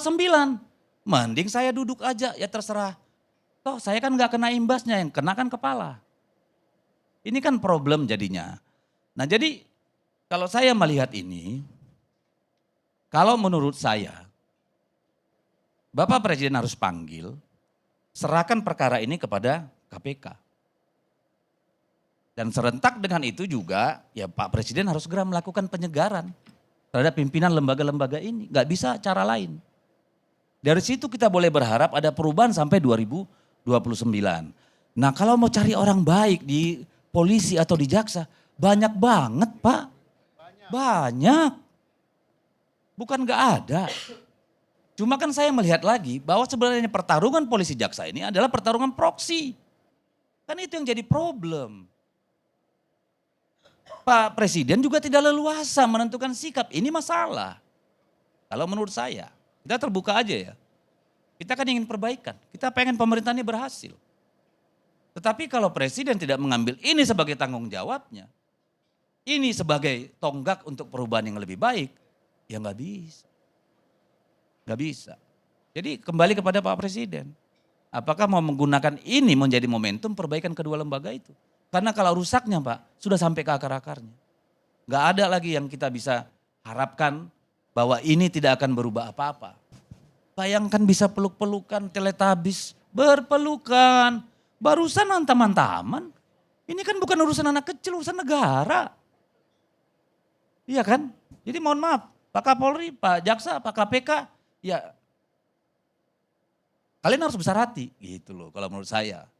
Udahlah, kemarin pemilihan ketua KPK harusnya presiden yang baru dipaksakan presiden yang lama. Kan? Ini sudah lama, cukup lama. Udah cukup lah sebagai seorang jaksa udah paripurna. Jaksa Agung bertahun-tahun. Kapolri udah paripurna. Secara rekod itu nomor 2 sepanjang sejarah Republik ini berdiri. Sudah more than enough kalau menurut saya. Berbesar hatilah, saya kira itu. Kalau nggak diganti presiden, mundurlah kalau menurut saya. Bilang Pak Presiden, Pak, saya mau yang muda-muda menyelesaikan masalah supaya Bapak lebih mudah membawa negara ini menuju kemajuan. Harusnya mereka bilang begitu. Makasih.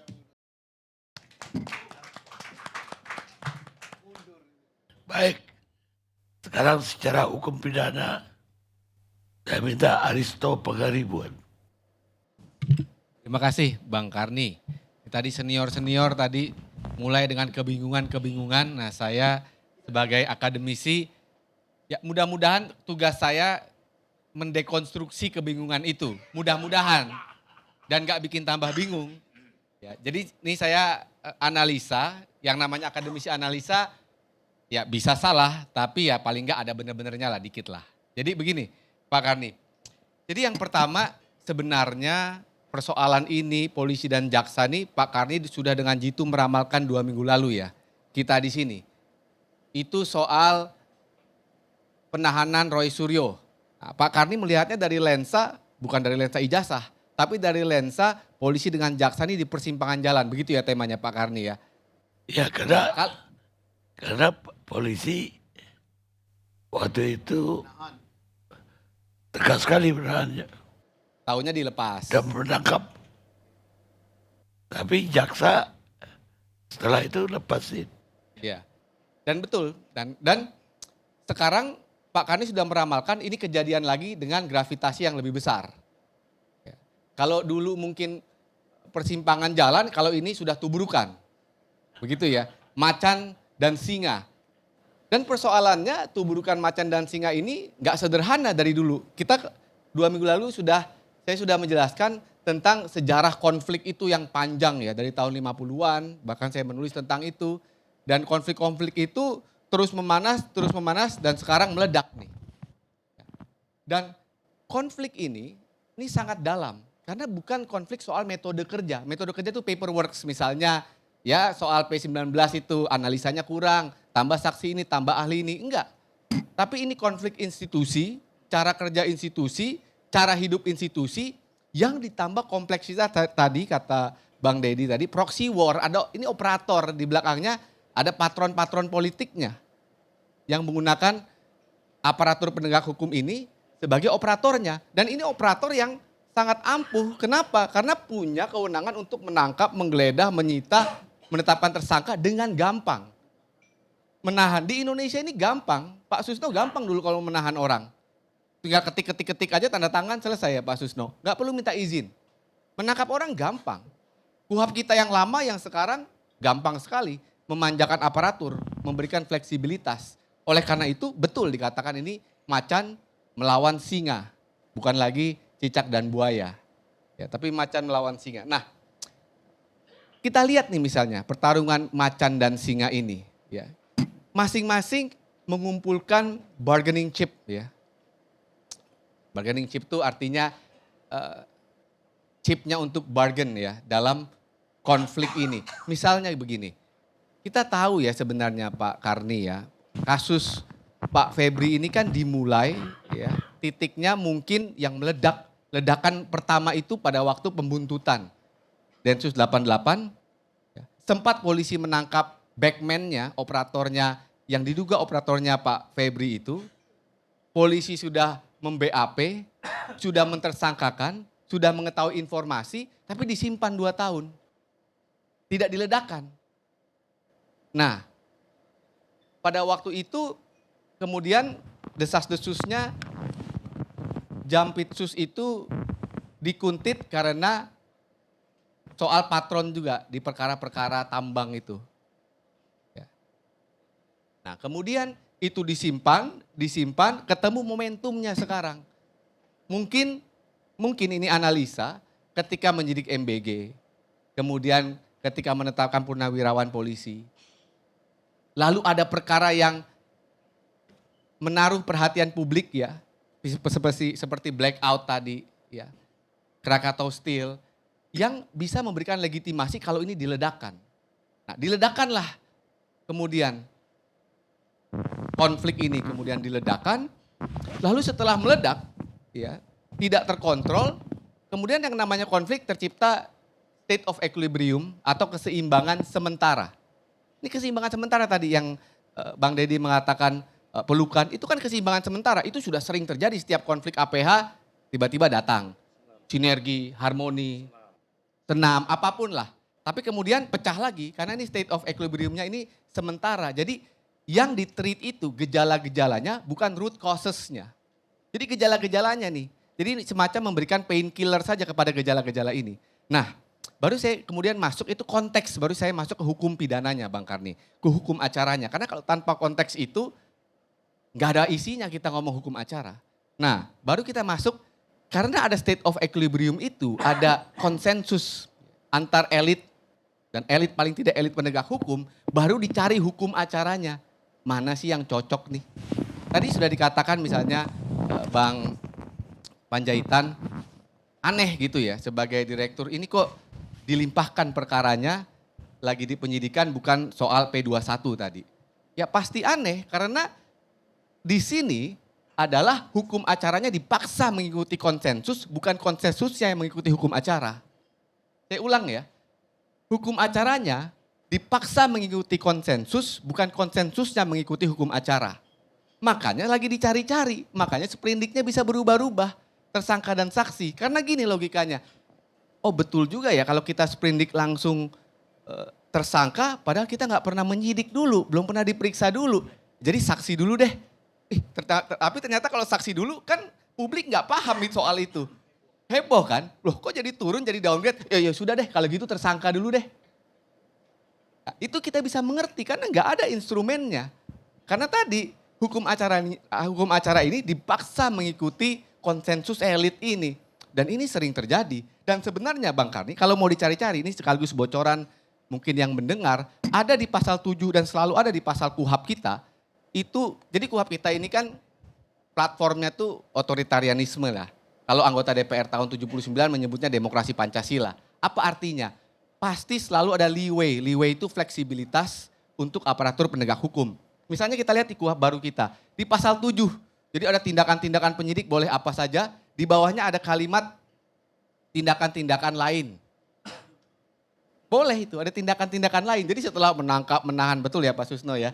Di ujungnya ada tindakan-tindakan lain. Jangan-jangan ini mau dipakai nanti nih. Tindakan lain, ditafsirkan begitu tindakan lain. Kunci Inggris. Ya ini kan, ini platform ya, operating system dari hukum acara pidana kita itu sangat memanjakan aparatus. Oleh karena itu, ya hukum ini, hukum yang sangat memanjakan aparatus ini, menyediakan kesempatan yang besar untuk tumbuhnya macan, tumbuhnya singa, tumbuhnya buaya. Karena enak sekali menggeledah orang, menangkap orang, mentersangkakan orang. Itu kan legitimasi, cek kosong ya. Cek kosong untuk membungkam orang. Jadi tidak heran, tidak bingung ya dengan konfigurasi hukum acara seperti ini ya. Lahirlah patron-patron politik yang mengendalikan. Itu soal hukum acaranya. Nah kemudian soal pemeriksaan, lalu bagaimana kita memaknai tadi pemeriksaan Jampitsus ini oleh kejaksaan. Tentu susah kita untuk tidak optimis. Saya ulang ya, susah kita tidak untuk optimis. Artinya ya kita nggak optimis. Kenapa? Kenapa? Walaupun ada tim 9 ya. Tadi Bang Ginting, Bang Dedi sudah mengatakan bahwa itu menarik tuh. Ketika di dalam birokrasi yang patronase, jaksa itu kan ein onderbar, jaksa adalah satu, komando. Sama dengan polisi juga komando. Di tengah occupational culture ya, kultur okupasi, kultur birokrasi yang seperti itu, hampir tidak mungkin ya, terjadinya investigasi yang independen.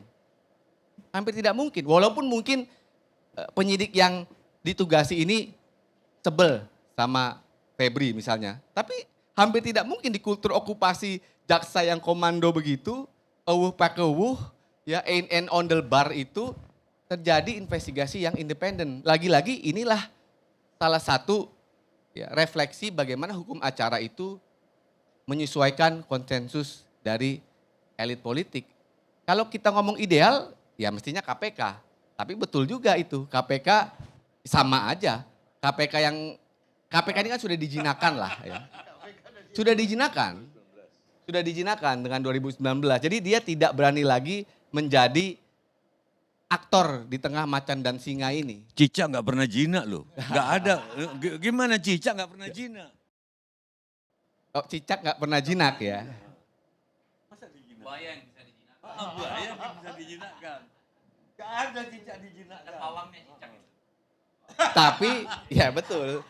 Tapi terlalu kecil dia, tidak terlihat juga di tengah macan dan singa ini tidak terlihat juga. Nah, jadi dia tidak punya identitas. Nah, bagus juga ya. Ini kalau kita mau bermimpi ya, saya bilang bermimpi karena kayaknya nggak mungkin kejadian juga. Ya, KPK justru mengambil momentum ini untuk mengambil kembali legitimasinya yang dulu sebenarnya. Ya, kesempatan. Tapi ini mimpi lah kayaknya, mudah-mudahan mimpi ini tercapai, tapi kayaknya kok enggak. Itu yang. Nah, tapi terlepas dari siapa yang menangani, saya mau propose indikator-indikator untuk melihat apakah ini perkara serius atau enggak ditanganinya. Gini, kalau analisa saya, Jampitsus sudah pasti tersangka. Mungkin ditahan karena someone must take the fall lah untuk ini. Ini ledakannya udah terlalu besar. Ya, nggak mungkin lah mengorbankan sistem, institusi untuk melindungi. Sudah nggak mungkin. Tapi apakah ini serius apa enggak atau hanya ritual, ya, ritual untuk legitimasi? Nah ini pertanyaan lanjutannya. Nah, bagaimana membedakannya? Nah disinilah saya mempropos indikasi-indikasi itu. Misalnya pertama gini, Pak Jampitsus ini kan, Febri ini kan sudah bertahun-tahun di pidana khusus. Ya, pertama direktur juga posisinya Bang Panjaitan. Dari Kasubdit sudah bertahun-tahun sampai Jampitsus. Banyak perkara-perkara besar yang ditangani. Sebut tadi Asabri hanya salah satu. Ada Asabri, yang kontroversial misalnya Pertamina, Jiwasraya, Zarof Rikar, Pinangki. Ini perkara-perkara kelas berat semua. Nah, aset yang ditemukan, ya, walaupun dia bilang itu ada aktivitasnya, ada orangnya, tapi ditemukan di rumah Jampitsus yang tidak terdaftar di LHKPN itu 1 triliun loh. 500 miliar cash, 74 kilo emas itu 500 miliar. 1 triliun. Nah, ini saya menduga praktek-praktek, ya kita sudah tahu lah praktek-praktek korupsi ini, itu kan ada bertas-tas. Jangan-jangan satu tas satu kasus. Ya, tidak mungkin 1 triliun dari satu kasus itu hampir tidak mungkin. Nah kita lihat pola-pola ini nanti diinvestigasi ulang apa tidak. Kalau tidak diinvestigasi ulang, ya ini seremonial aja saya takutnya. Ya, ini ritual saja, ya, titik keseimbangan yang baru. Begitu Bang Karni analisa saya. Jadi intinya Bang Karni top 2 minggu lalu sudah melihat, sudah memprediksi ya, persimpangan jalan, sekarang tabrakannya nih Bang Karni. Nanti kita lihat nih ya, apa nih hasil dari tabrakan ini, makan korban jiwa apa mobilnya kosong nih tabrakannya nih. Oh iya, ada asuransinya apa enggak nih? Demikian. Bang Harni, Analisa saya saya. mau sedikit saja sama Mas Aristo. Jadi kan sudah dilimpahkan nih. Ya. Penyidikannya sudah beralih, ada sprindik lagi. Ya. Nah, faktanya dari yang penyidikan tahun 2020 nih, informasi yang saya dapat, sprindik itu tidak pernah dimatikan. Sprindiknya yang mana nih? Yang Polri. Perkara? Ya, Asabri. Oh, Asabri. itu kan. Nah, ini yang sekarang, kalaupun mau dihentikan, sprindiknya dimatikan, mau dihentikan, alasannya apa? Maksudnya sprindik Polrinya? Ya, sprindik Polri, alasannya apa? Ya itu tadi pasal 7, penyidik berhak melakukan tindakan lain yang diperlukan. Bisa, itu kan pasal fleksibilitas. Di Jadi KUHP alasan kita. penghentian penyidikannya itu? Ya bisa saja kalau mau coba cari-cari. Ini kan cocok logi aja ini. Ini karena nggak ada yang lain lagi, nggak bisa menjelaskan. Makanya senior bingung. Nah saya mencoba mudah-mudahan tidak tambah bingung, tapi kok kayaknya tambah bingung ya. Iya. Baik. Bung Aristo. Sekarang fatwa dari budayawan. Tujuh.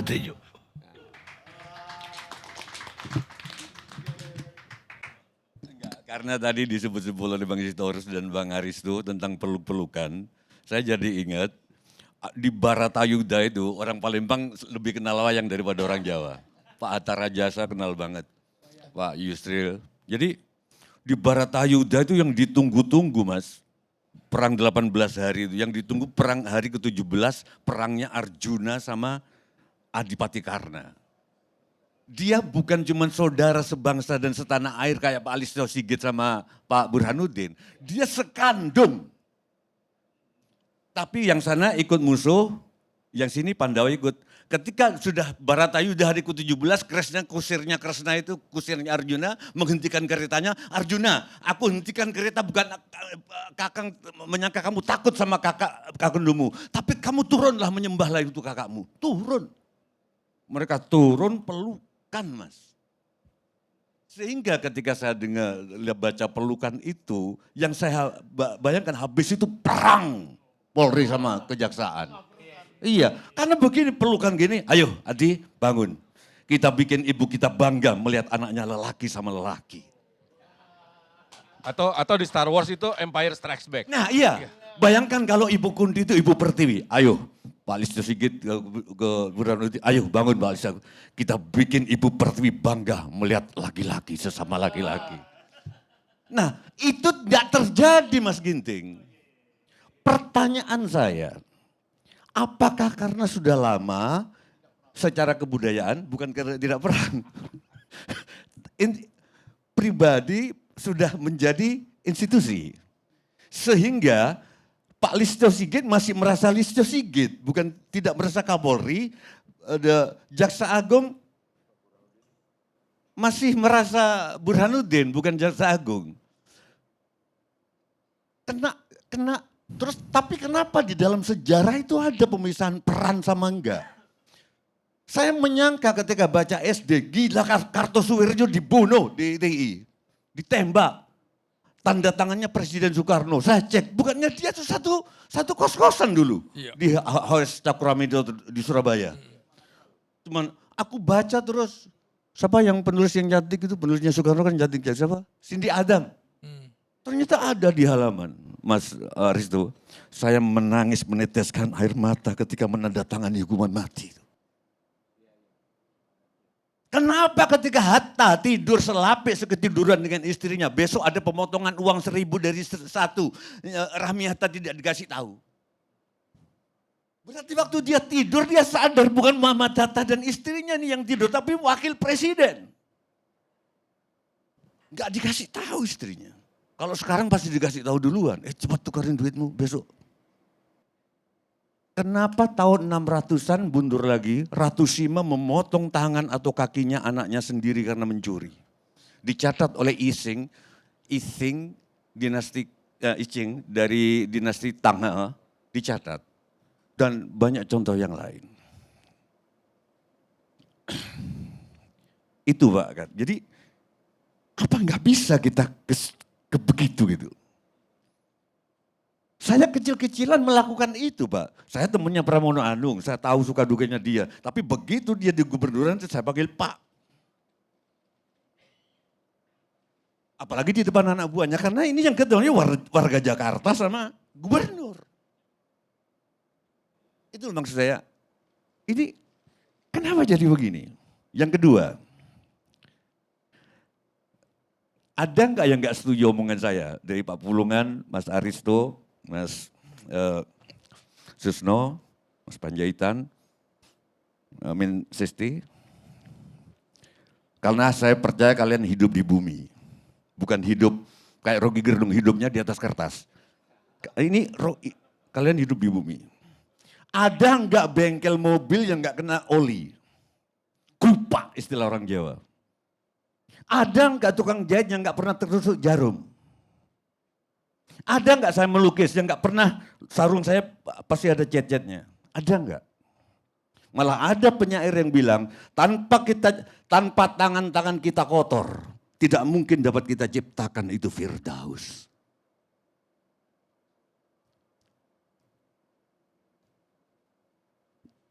Maksudku, apakah kalian setuju mau bongkar-bongkaran? Waktu saya pertama ketemu Pak Taufikur Rahman, Ketua KPK waktu itu, KPK masih bener lah gitu loh. Di awal-awal. Memang dia, ada Pak Karni, dia mau labrak semuanya. Tapi ada satu yang gak bisa dilabrak, karena seperti bangunan candi Mas Pulungan. Kalau kita renovasi candi, ada satu batu yang begitu itu diambil, runtuh candi. Pertanyaan saya, apakah kalau kasus jaksa polisi sekarang betul-betul objektif-objektifan, negara tahu runtuh? Kita bisa diskusi, bisa aja runtuh. Karena kehidupan memang kotor. Atau kita masih, Pak Karni apakah jaksa segitu masih oke lah. Tapi kan dia bisa jadi tangannya Prabowo untuk menghantam oke lah. Jangan-jangan kalau aku gitu, ya aku merem aja. Aku kan bukan Rocky Gerung, aku kan hidup di atas bumi. Ya udahlah, Rocky itu taunya buku gitu loh. Dia gak ngerti kehidupan. Gitu loh. Aku bener, Sujiwo Tejo itu melihat, oh atau karena kenapa? Kok setelah peluk-pelukan Arjuna sama Karna tadi tetap bisa perang? Oh karena gak saling pegang kartu truf. Kartu trufnya paling soal perempuan Dewi Durpadi. Yang itu netizen kan gak dewasa-dewasa. Aku gak setuju setiap kali ada pejabat ini gini selingkuhannya ini. Aduh itu gak ada hubungannya sama negara. Setiap orang yang normal pasti jatuh cinta berkali-kali. Kenapa jaksa agung ini? Aku ini jancuk ini. Kenapa kita gak dewasa-dewasa? Udahlah itu jangan diomongin. Setiap orang kalau itu jadi ukuran moral gak ada partai itu. Mungkin orang partai main itu semua. Mungkin. Jadi kalau urusan bingung Pak Karni. Ya saya bingung juga. Rinto. Jangan mengejekan Rinto. Prabowo itu. Mas, saya mau nanya. Kalau saya punya premis bahwa dua orang petinggi ini, Kapolri dan Jaksa Agung, ini sudah menjadi korban akibat apa? Akibat mereka menjadi tangan kekuasaan, bukan lagi alat negara. Jadi mereka pada situasi di mana ya bahwa mereka itu bukan dirinya sendiri lagi, memang sudah menjadi puppet aja, jadi boneka aja gitu. Nah kalau mereka nggak bisa keluar dari situ, ya susah kita. Ya kita bercermin. Ada hadis yang saya nggak tahu, sorry saya bukan agamawan, moral saya bejat banget Pak. Serius, istriku tuh orang yang paling tabah di dunia gitu loh. Serius, ini serius, mudah-mudahan dia nonton. Serius banget gitu loh. Makanya saya kalau ada orang foto pejabat, ya setiap laki-laki normal pasti gitulah gitu loh. Ya udah urus dia korupsi atau enggak, bukan dia punya ani-ani, itu nggak penting buat Sujiwo Tejo. Gitu. Orang yang laki-laki pasti punya gitu. Enggak kecuali beliau gitu. Iya. Nah, apa tadi? Kecuali sakit enggak. Gini, hadis itu mengatakan pemimpin tergantung rakyatnya. Tapi juga ada yang bilang rakyat tergantung pemimpin. Jangan-jangan kita punya pemimpin begini karena rakyatnya memang penuh iri dan dengki, hidupnya matre. Ada tergantung. Mungkin kalau untuk revolusi, saya setuju tergantung pemimpin. Begitu ada satu Mao Zedong atau satu Deng Xiaoping atau satu rejim Tokugawa waktu restorasi Meiji itu jadi. Atau yuk kita ubah kalender Julius Caesar tahun sebelum Masehi kalau nggak salah. Terus 400-an Pak Panjaitan Gregorian mengubah lagi kalender. Di Indonesia ada Sultan Agung. Kalender Jawa disatuin sama kalender Islam. Jadi satu suro itu kan. Nah yang gitu-gitu memang perlu pemimpin. Tapi kalau kayak gini Mas Pulungan, yuk kita mulai dari diri kita sendiri. Menghargai kalau ada orang ngomong. Saya nggak pernah ada orang ngomong tinggal di tengah jalan, saya mending nggak datang. Karena saya tahu rasanya kita ngomong ditinggal pergi.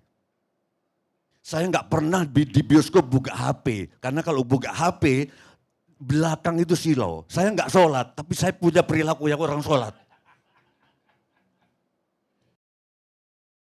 Mari kita tinjau lagi kebiasaan-kebiasaan. Saya senang ngaji, walaupun tinggal lagu. Kalau saya lagi ngaji surat Yasin, tiba-tiba ada ini surat apa gitu di masjid sebelah atau surau, masjid Tabarakalladzi bi surat Al-Mulk atau apa. Saya senang surat itu, tapi sekarang saya lagi pengen ngaji Yasin. Saya terganggu. Bisa enggak sih, enggak usah di speaker. Kecuali adzan. Ternyata saya cek di MUI, itu sudah ada peraturan tahun 74. Kecuali sholat, adzan, yang lain enggak boleh disiarin. Bingung saya gini Pak Panjaitan. Oh, itu tahun 70-an. Tahun 70-an peraturan itu sudah ada.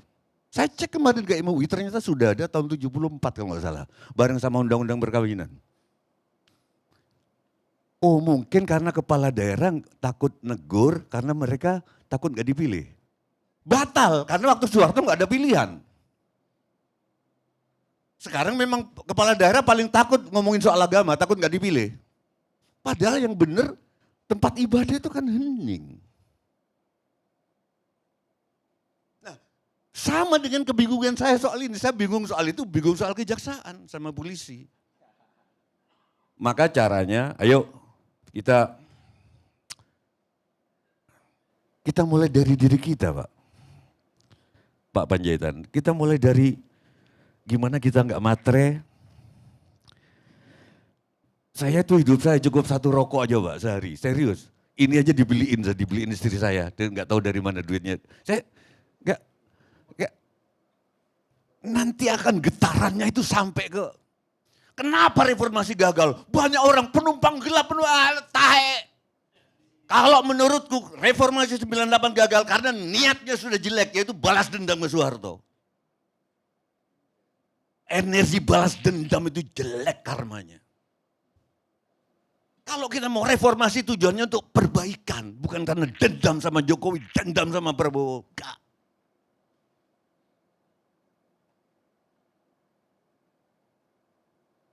Saya sudah lama menolak undangan-undangan ini karena Pak Karni. Balik lagi ke peran. Ternyata yang membuat mereka tetap pada peran itu Bhagavad Gita. Bhagavad itu Tuhan, Gita itu tembang. Jadi tembang ilahiyah. Agama berarti, bukan peraturan. Dia set, ayo Dida, berdiri. Waduh kamu tampan adikku. Ayo bikin ibu kita bangga melihat anaknya sesama lelaki. Perang antar kesatria. Balik ke peran kan. Jadi menurut Bhagavad Gita manusia itu dinilai sama perannya. Itu yang saya katakan sekian tahun yang lalu. Waktu ILC TV One di stop gak tahu oleh Pak Luhut. Atau gak tahu aja saya gak penting. Ya, gitu aku gak ngerti. Hasil perangnya apa hasil perangnya? Lu bukan. Aku bilang ke Pak Karni adalah ILC. Tanpa ILC, Karni Ilyas sudah mati. Itu maksud saya, hasil perangnya apa? Hasil perangnya? Hasilnya apa dari peperangan itu? Siapa yang... Kakaknya meninggal. Oh, ada salah satu yang kolaps berarti? Ada salah satu yang kolaps. Tapi ketika kolaps, entah misalkan jaksa, entah polisi yang kolaps nanti, Loh, dilukiskan sama dalam kolapsnya Adipati Karno bidadari-bidadari dari kahyangan Sekar Melati. Kebesaran Adipati Karna. Siapa tahu pas polisi kolaps ditabur melati-melati. Asik kan? Bener gak? Listio Sigit jadi pahlawan. Oke, thank you. Saya jadi ingat Mas Sujiwo Tejo, jadi ingat lagunya Iwan Fals. Sairnya kira-kira begini. Maling teriak maling, sembunyi di balik dinding, pengecut lari terkencing-kencing. Nah, seperti itu. Kemudian tikam dari belakang, lawan lengah diterjang kasakusuk, mencari kambing hitam. Nah, itu sama dengan aparat penegak hukum seperti lagunya Iwan Fals juga. Yaitu tadi, khotbah soal moral, omong keadilan, sarapan pagiku. Ya. Aksi tipu-tipu, lobbying dan upeti, oh jagonya. Maling kelas teri, bandit kelas coro, itu kantong sampah. Siapa yang mau berguru datang padaku, sebut 3 kali namaku, bento-bento. Gitu Bang Arni. Cukup. Kita udah dengar tausiah dari Rio Tejo, dari nabinya Bawayangan.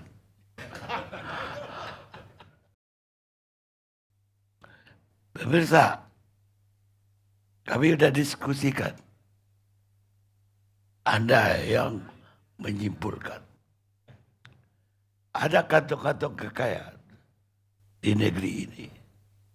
Tapi sebagian besar kantong-kantong itu ada di tangan politisi dan pejabat. Kata